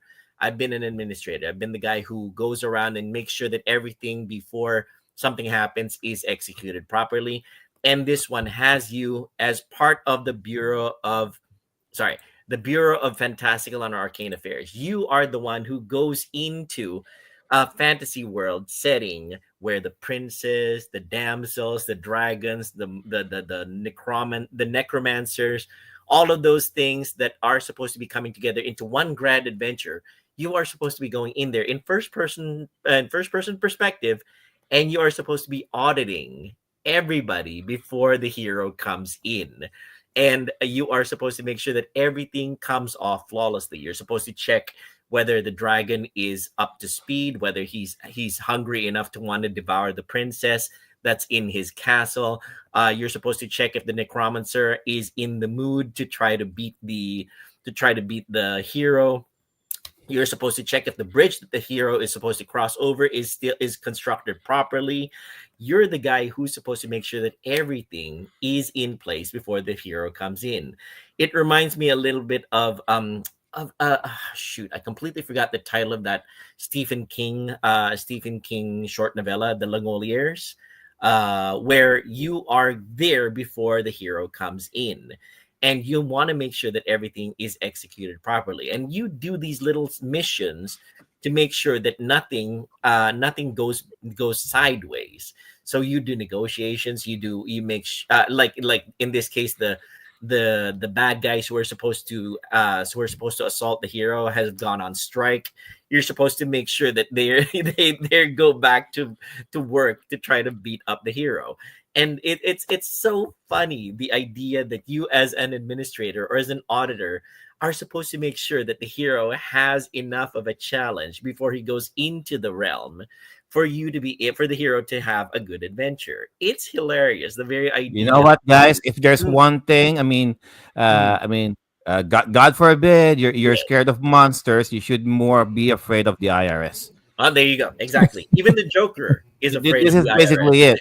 Okay, don't fuck with the IRS, guys. Exactly. Yes. Yes. And the nice thing about this one with the Bureau of Fantastical and Arcane Affairs is after you accomplish your little missions as the, shall we say, the auditor of the fantasy area, you also get to play as the hero to go through that fantastical area to see if everything that the auditor did to fix everything did work out well.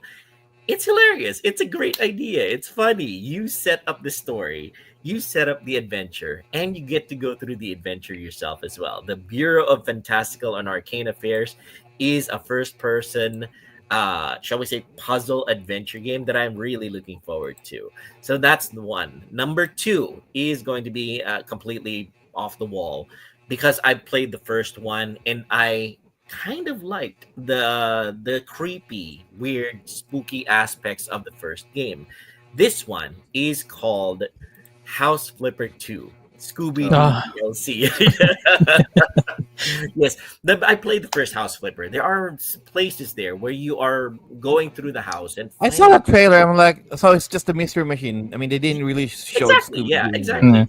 Because of the fact that in this case, the first House Flipper had houses where you go in and crazy stuff seems to have happened, like I don't know, ritual murders or whatever, or human sacrifices, and it's creepy. In this case, there's the Scooby Doo DLC for House Flipper 2, and Scooby Doo being for kids and everything like that. It doesn't have to be completely scary, but it might be one of the things with the House Flipper franchise where you see the aftermath of what happens after the Scooby Doo gang go through a mystery and reveal that it was the groundskeeper Willie who really was the monster or something. It's hilarious. It's a great idea. I love the fact that they're incorporating these established characters into new gameplay. So House Flipper You 2, know what? Scooby-Doo DLC. That is one hell of a hustle for the Yeah. Mystery Gang. It's like, Mhm. oh shit, it's Old Man Jenkins. So Ah, Old Man Jenkins now, Old Man Jenkins, you throw him on the slammer. yeah. So okay, so who's gonna look after his house? Oh no, you know what? You know what, gang? Me and Daphne will. So no, No, somebody once so just said sell the house. Scooby Doo isn't really a mystery series. It's property fraud. It's real property tax fraud series because you discover you guys are basically the auditors of the place to find out what somebody who's trying to drive down the property tax values so that Oh no, they can no, pull seriously, it guys. off. I mean, if you watch if you are ever Mm, familiar with the Scooby Doo franchise, uh-huh. like these people are like living in very investment properties, Yes. like big, like wide farms, Uh-huh. castles, Mm, big buildings, yeah. mansions. Shit. I mean, very very good investment properties there. Real estate guys. As some would say, it's like I said, it sounds like a great idea, great concept. So yeah, I'm passing it off to Jose or to JDM. You guys pick up the ball, whichever ones you guys really enjoyed. The only game that I see that kind of caught my eye, and maybe it's because like I'm in the middle of watching like two different firefighting shows, is Firefighting Simulator Ignite. Firefight simulation. No, it was With I, no that was one of superpowers. the two. Unfortunately, there's no superpowers. It's just water and No, axes. because It it has. reminds you of the firefighters for SNES 2, S Super NES. It was a European game where you are a firefighters going through a burning building. This Yeah. one caught my eye as also. Jose, go ahead. Yeah, so it looks like it's gonna be like a cooperative game. The 4 firemen. That's it. players, That was the yeah, title of it. Yeah. Mhm. and Go ahead. it just it has you putting out fires with the hose. It has you breaking down doors, talking to people, making sure they're getting out safe, getting other people. So it looks like it could be fun. Yeah. I like my simulator games, so Yeah. this is just something that's currently like that I'm watching on a TV that Mm. is now a game. So I'm like, okay, yeah, like I would play this. Yes. Mhm. It also caught my eye. I was about to pick that, but the Scooby Doo one really. So The house yes. flipper one. Mhm. So and it's also by Astragon. I think these are the guys who also do the I could be wrong on this one. The Mud Runner games, I could be wrong. Astragon also does a great simulator game. So Jose and I share love of sim games. So this also caught my eye. Yes. Mhm. All right. You have a second game, Jose. No, that was just that Okay. one. No, that's fine. Firefighting simulator. Yes, it looks like it's gonna be fun. JDM, do you have any People choice? who love the power glider simulator will love this because it's you have the you have like you have the freedom to do something else instead of like cleaning the houses. Oh, that reminds me. What's that? Construction Simulator is free to play for the weekend. If you're interested in that one, Jose, you might want to check it out on Steam. All right, Okay. JDM, your choices. So for me, for I just discovered Future Game Show while I finished watching the Summer Game Fest, and it was hosted by Matt Mercer and was that other that woman, I forgot her name. She did voices for The Last of Us, Hmm. and they presented the even the guy who voiced Spider-Man in the game was in there as well. And for me, the games that I'm interested with is a game called Phase Zero. It's in the same vein with Sergio's selection Ground Zero. Not sure if they're with the same development company, but it's also a survival horror game paying tribute to the old Resident Evil and Silent Hill games. And I played the demo earlier, and it's really um like a,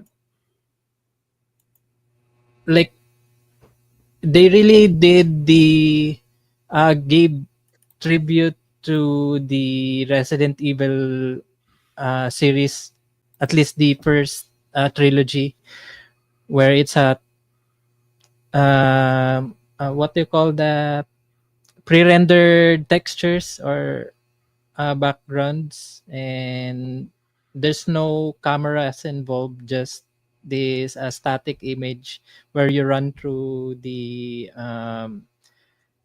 place and fight those zombies. And it really really drew inspiration from the old PS1 games, because you have the puzzles, you have the tank controls, you have Yeah. the grainy you have the grainy graphics of the PS1. And you will see the there are seams in uh the limbs of the characters. And there's even uh, it's like the it's like a low budget Resident Evil Silent Hill game.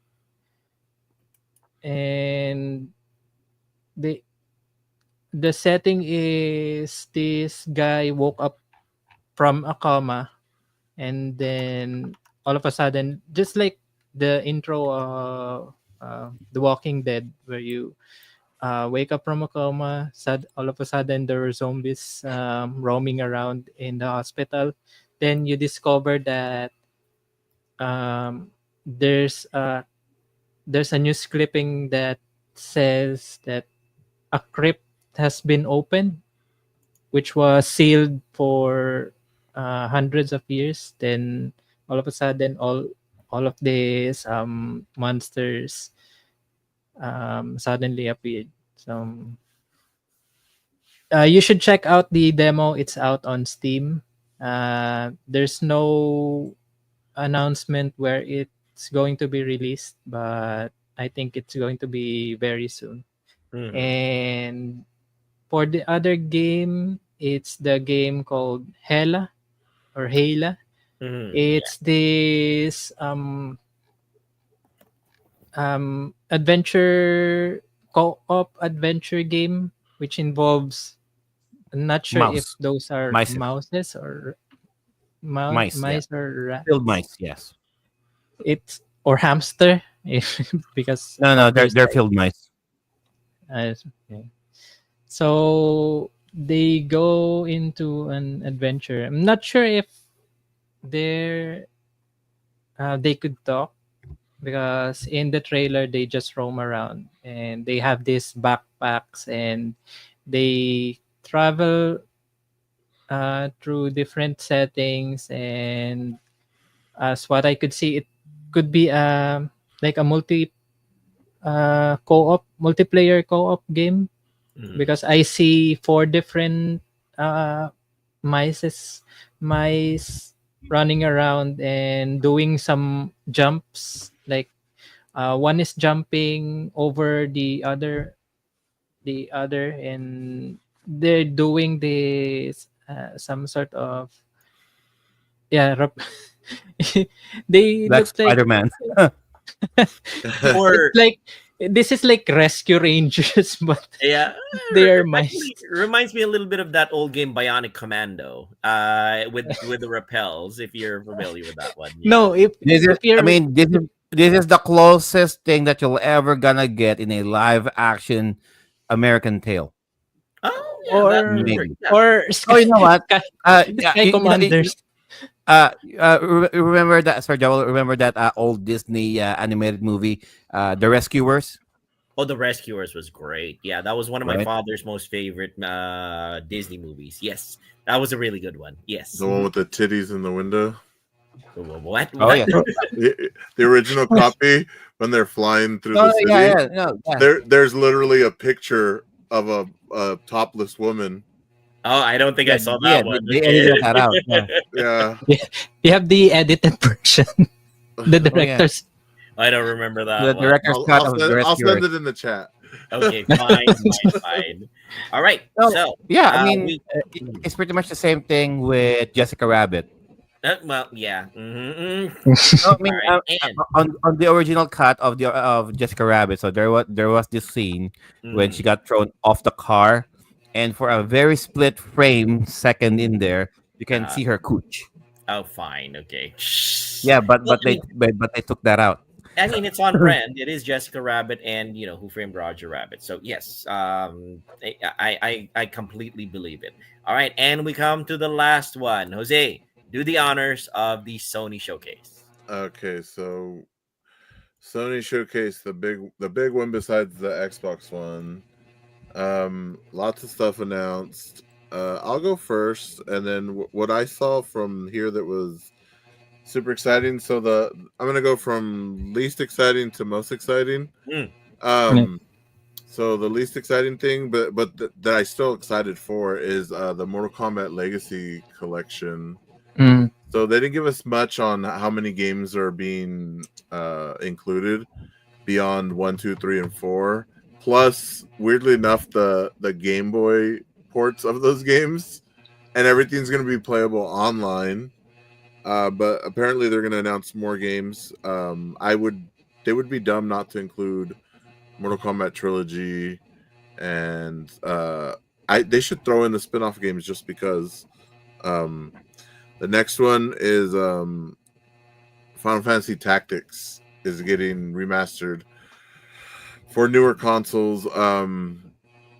Looks amazing. I've been waiting for this game. I knew they were going to do it. I just didn't think they were going to take this long. Because we did get a port to the PSP, which is the best version at the moment to play. And then it did get a port to the phones and tablets. But who wants to play Tactics on a tablet? So we're finally getting a newer version. We're getting basically like a classic version, which is a mix of the PS1 and the PSP version. And then you got the remastered version, which looks way better graphics. They did the heads up display and all the menus, everything's redone, and it's fully voiced. Super looking forward to this one. It's one of my favorite games. And then the last thing that I was so excited for is that Arc System Works is making a Marvel fighting game. Same guys who did Blaze Blue, Guilty Gear, Dragon Ball Fighters. They're making a 4v4 Marvel fighting game. It looks amazing. Their designs look amazing. I cannot wait to see who else is in this game. It looks really good from what little they showed. So I can't wait to see more. And Capcom is crying in the background. Right? No, they're crying. No Marvel vs. Capcom 4 right now. They're sitting in the corner, like, is snuffed down,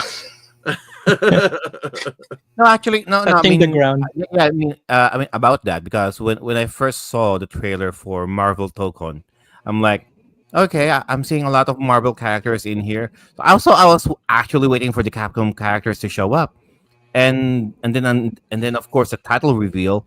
Oh shit! It's just Marvel characters. Yeah, there's no one else.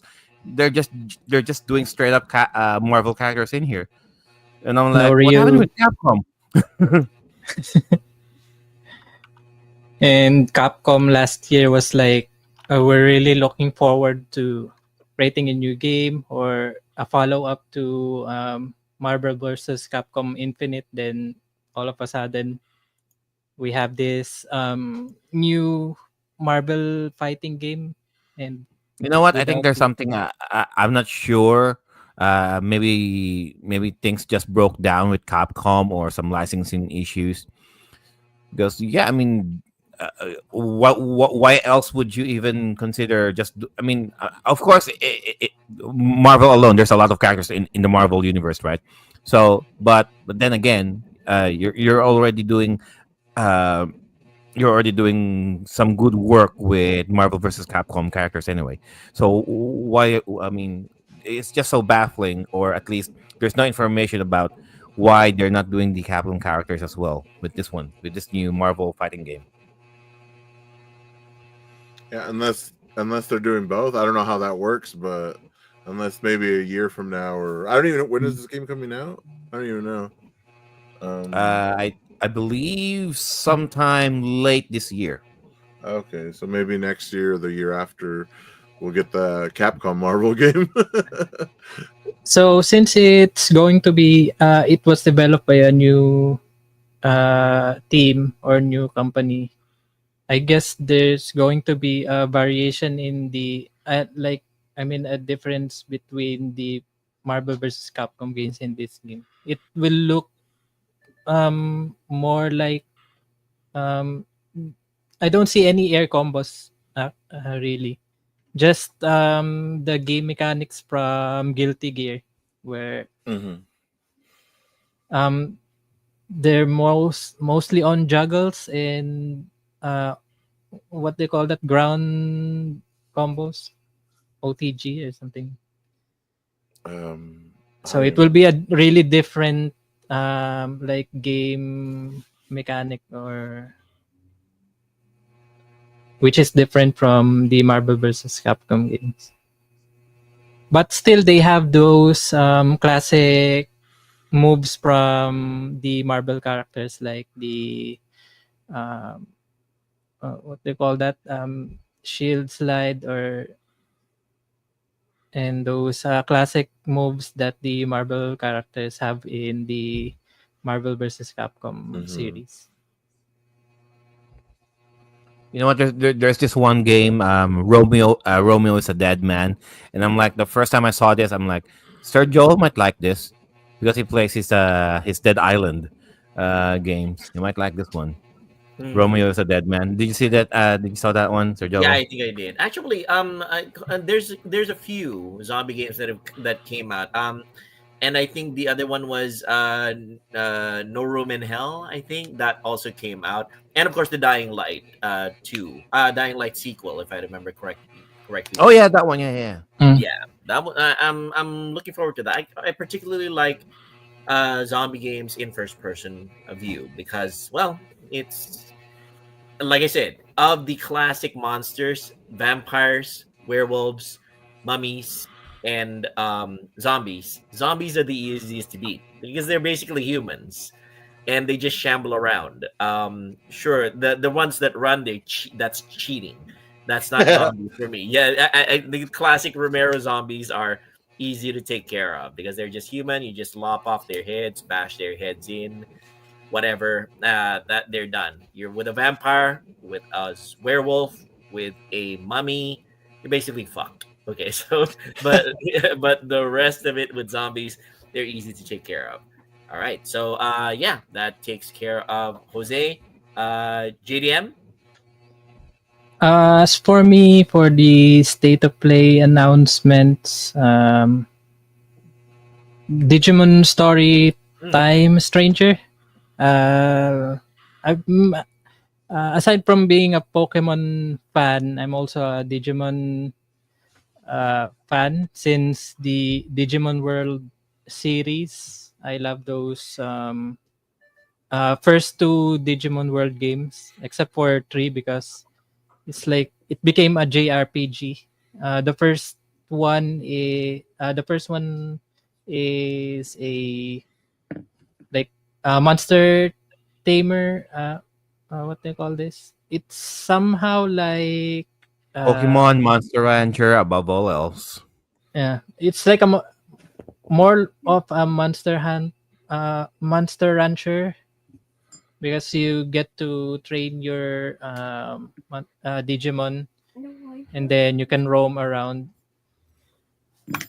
And then for this one, I'm not exactly sure um, if it's still connected with those classic Digimon World games, but it's been a while since we have Digimon, truly great Digimon game. I So always find I always find that meme hilarious on the internet. How about how in Pokemon it's the evolutions are logical, like Bulbasaur into whatever, and it like just a bigger version. Whereas in Digimon, it starts with a kitten, then it becomes a lion, then it becomes a refrigerator with a machine gun and wings like that. Like okay, yeah,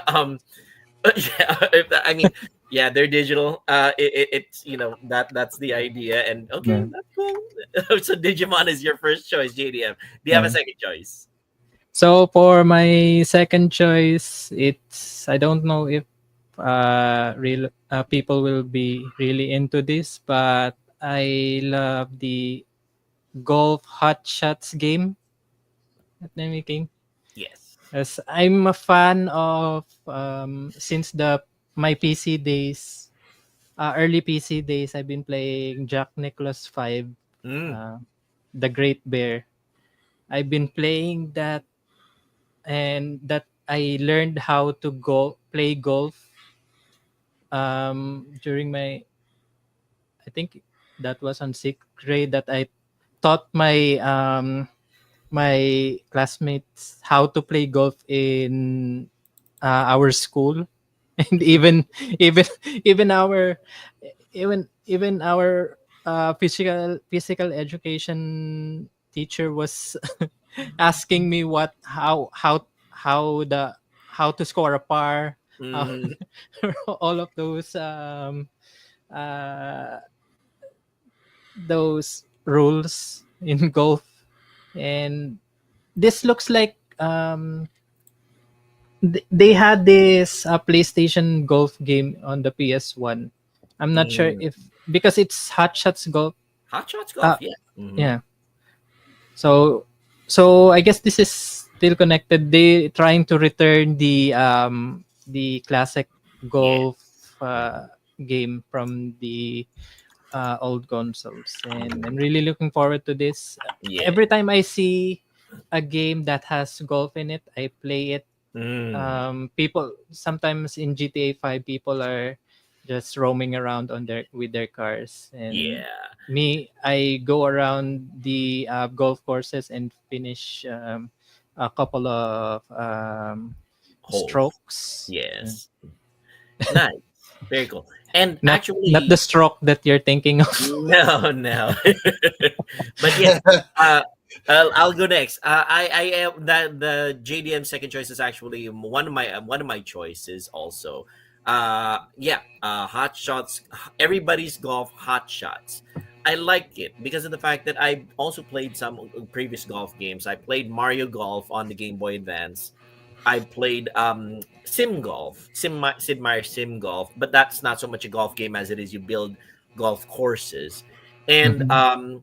for those of you who might have been into the online MMOG games back in the Mew Online and Ragnarok Online days, there was a game called Pangya in the Philippines. Pangya, that a lot of people really got into. It's also a golfing game, an online golfing game that people got into. This one is a classic game series, Hot Shots Golf. But in this case, it's updated, a few mini games tossed in as well. Everybody's golf hot shots. That's my choice as well. Same as JDM. First time I've had a choice in game that actually overlapped with one of our panelists here in this episode. And my next choice, we discussed that one already with JDM with the hot shots golf, is Luminous Arise. For those of you who are familiar with Tetris Effect Connected, it just came out recently, about 2-3 years ago. Tetris, but with a very psychedelic look to it, psychedelic music, psychedelic visuals, frenetic gameplay pace. I loved it. I play it still constantly to this day. Tetris Effect Connected. This is Luminous Arise.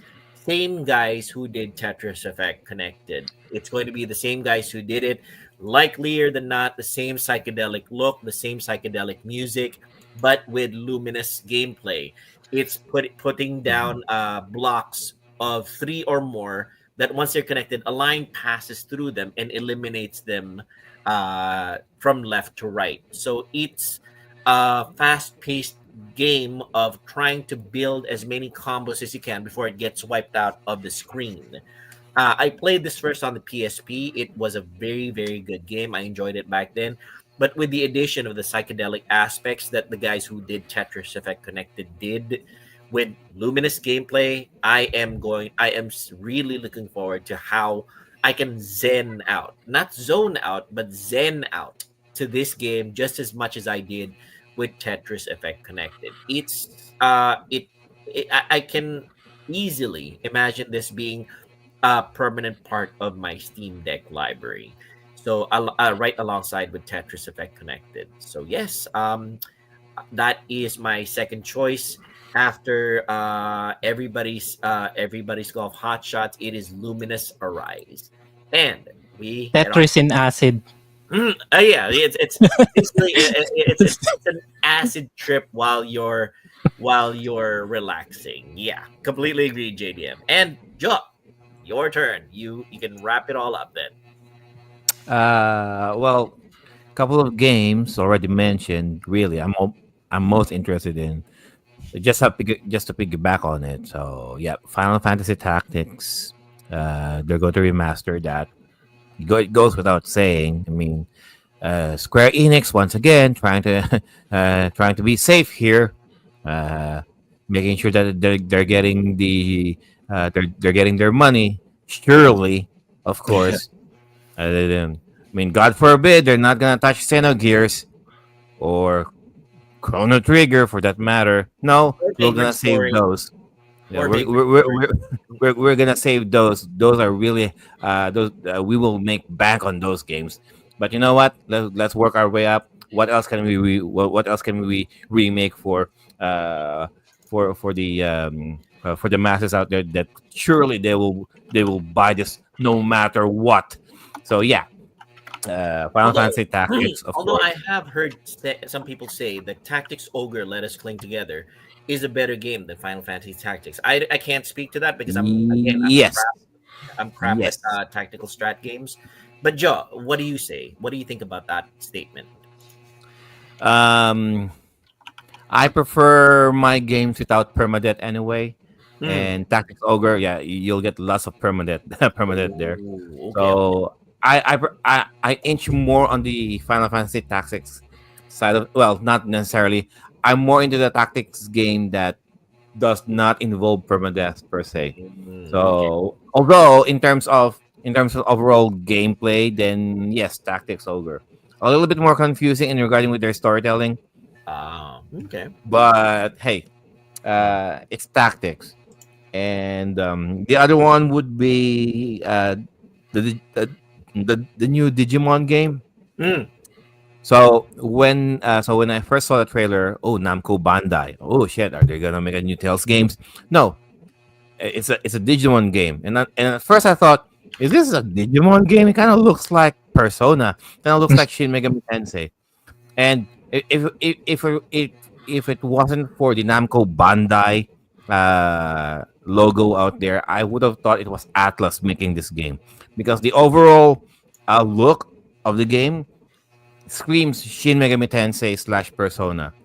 And I'm like, well, in a matter of speaking, Shin Megami Tensei and Persona, you're basically catching monsters too. Let's cut the shit here, all right? Shin Megami Tensei and Persona, you're basically fighting and collecting monsters too, all right? So, uh, and I'm like, okay, this is certainly the look of it anyway. It's not the same Digimon game that I remembered from the PS1 era. So, if anything, the aesthetic of it somewhat resembles more of a Persona kind of vibe to me, which I'm more interested to anyway. And I can probably let it slide in regarding with the monsters, monster fighting and collecting. Sure, I'm not really into those kind of games anyway. That's why I prefer Persona more instead of Shin Megami Tensei.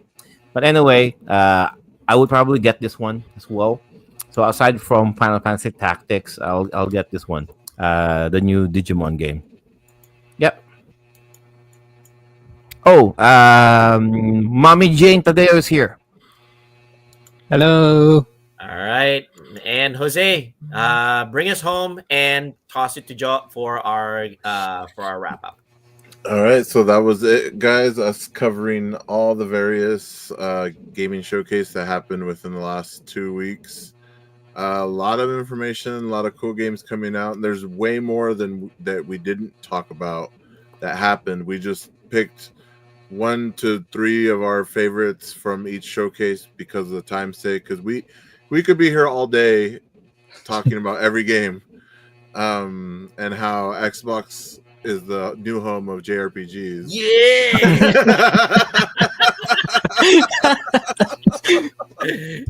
Look at Joe. He just has an utter shock in his face for a moment there. No. Triggered. I mean, PlayStation doesn't have the Metaphor controller. No, exactly. We don't care. No. You know he cares a little. Yeah. No. You can use that on a PC as well. Exactly. Yes, Yeah. that's true. That's true. Xbox controllers work perfectly well on PC. There you go. All right. So, All right. thanks for joining us, guys. That was it. Sir Joe, take us out. Mhm. The conspiracy theorist in me says when the game developers saw what Nintendo did when they announced the Switch 2, we were like, hey, PlayStation, future games, summer sale. You know what? How about we all do a showcase all together right after Switch 2 drops?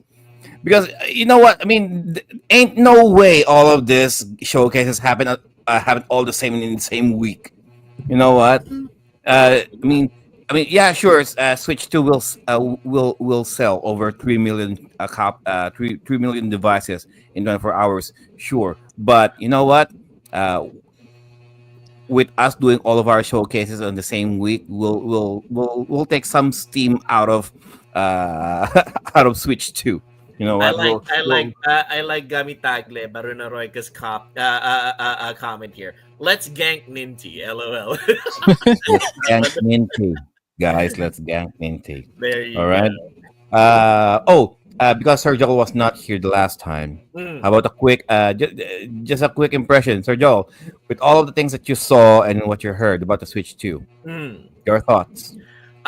It's basically an iteration. My personal opinion is that I saw I saw the developments that Nintendo incorporated, and it's a refresh of the console. It's more of a case of it being the Switch Pro than it being a Switch 2. Again, I'm very much biased here because I was really looking forward to a Switch DS, shall we say, which I kind of posted in our chats. Somebody developed the second screen for an emulator, and that really excited me. I'm sorry to have to say this, Nintendo, but you really missed out on the chance to make a Switch 2 DS, because that it was right there. Two screens, DS. But yes, that being aside, the Switch, Dual switch, guys. yes, Dual to Switch, switch. Mm. yeah, something like that, But then again, that being aside, I do congratulate Nintendo on selling 3.5 million units to date of their Switch 2. Wow. Good marketing, good sales, and the fact that you have backward compatibility for Switch 1 games, that is a very, very smart way to go about it. I congratulate you, Nintendo, on that one. I saw how Joe was struggling with how hard to pull the controller for off of the Switch 2. Oh yeah. That is I believe that is a feature, not a bug, Joe, so that kids don't accidentally pull out the controller while they're having fun. F them kids. But yes, I am looking forward to Switch 2's upcoming fishing games library that are going to be exclusive to it.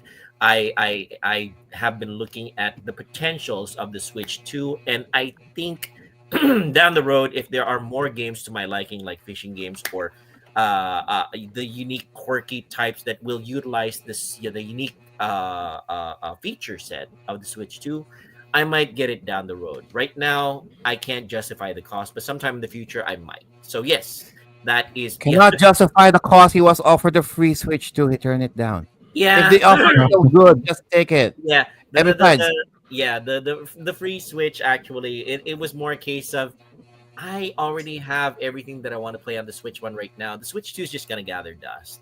So maybe hey, sometime in the you got future. your. Sorry, I mean, you got your game here. We got the latest Rune Factory game, and Oh it yeah. has a manual. But did I And I hear said, correctly? yeah, Did and I I said hear to correctly that the show, if there's one game that Sir ah, Joel Wow. will play in the Switch 2, it's Rune Factory. did I hear correctly though that it's not, it's more of an action RPG than anything than a farming sim? I could be wrong on having heard that. Jose, what do you think?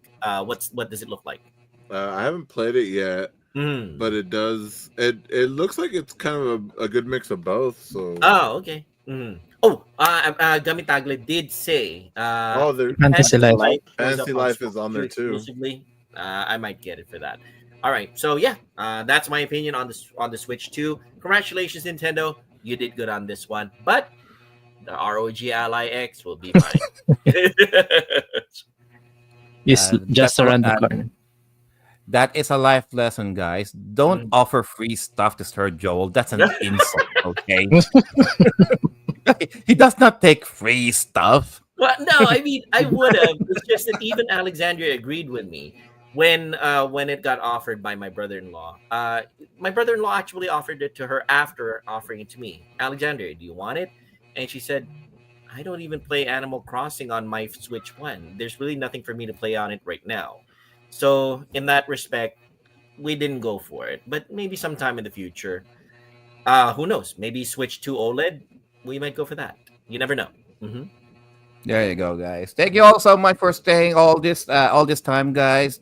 Uh, like Sir Jose mentioned, there's plenty of stuff and there's plenty of game trailers that we did not even mention or talked about. So yeah, uh, we'll just go straight to our shameless plugs. Let's start off with Sir JDM. Sir JDM, where can they touch your grass? So 123 Go Retro on Facebook, Twitch, and YouTube. And also check out the Timeless Gamers blog. We've been posting a couple of articles starting 2 weeks ago. I wish that you could. I hope that you would, if you have the time, check it out. We've got articles from Danger Dan himself talking about how bollocks the Switch 2 is. And Casually trashing Nintendo like normal. right, and but we also countered that with a positive uh,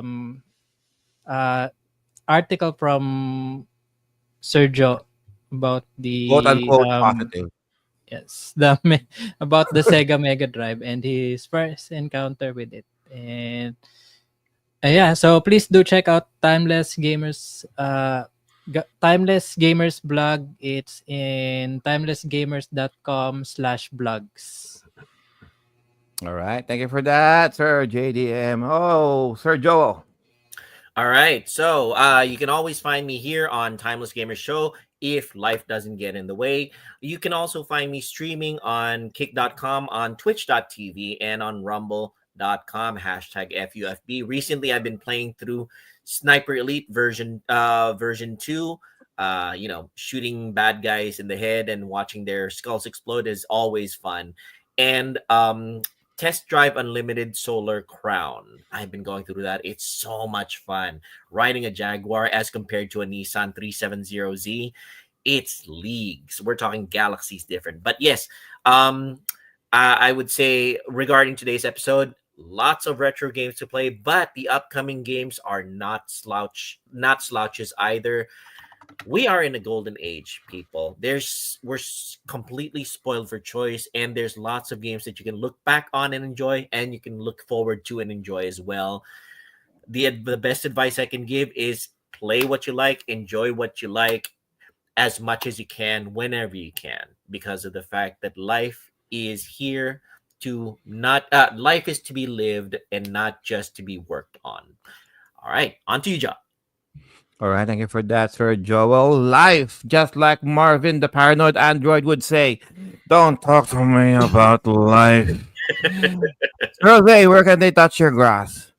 All right, you guys can find me on all socials, Dark Gothic Fate. All gaming platforms is also the same. And that's about it. Also, Xbox, the new home for JRPGs. Still not done with it. That's some bullshit statement right there. All right. Again, if you want to educate yourself with the history of video games by genre or by console systems, check out BitMap Books by checking our video description below for their link. And of course, for you people who wants to have their own podcast, webinars, and online meetings, Hey, go with what do you mean, Streamyard. you people? Okay. Huh? What do you mean, you people? sorry, I couldn't You resist it. people. I love Tropic Thunder. Anyway, What do you mean, you people? what do you All mean, right. you people? Anyway, continue. So for a Sorry. 14-day free trial, check out the Streamyard link down below at the video description. And of course, for all of your trading cards, toys, figures, anime-related goodies that you need, go straight to shuffleemporium.com or by going to their Facebook page, Shuffle Emporium. Emporium, guys. Shuffle Emporium. That's the show, By the guys. way, Thank you. check them Oh. out. They're in Toycon this weekend, and they're going to do a demo of the Final Fantasy TCG trading card game. So Yes. please do check out Shuffle Emporium in Toycon Pop Life Celebration 2025. All right. All right. I believe. Where's this? Where's this one? Which mall is this one again? Oh yeah. Is it in SM SMX? SMS. Right. So yeah. So Shuffle Emporium will be at the ToyCon PH at the SMX Manila, June 13, 14, 15 of 2025. This weekend, actually. I think this is the second day, and then they'll still there by tomorrow.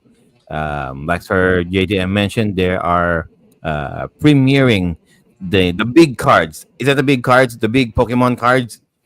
Yes, the real life Like real how life big? size. Like Like big poster size? ass cards. That if you guys are familiar with life size chess, imagine that, but with actual Pokemon cards. Like you actually put it on the floor. Those ones. All right. So check out Shuffle Emporium at the ToyCon PH convention, SMX Manila, June 13, 14, 15, 2025. Get your tickets right there on the SM Tickets website. Check out toycon.ph. There you go, guys. Thank you all so much for being with us. And again, our games and our bodies may grow out of date, but our gaming experiences will forever remain. Hey, Timeless. Timeless. All right. Enjoy the rest of the weekend, guys. See you again next week. Bye. Xbox for life.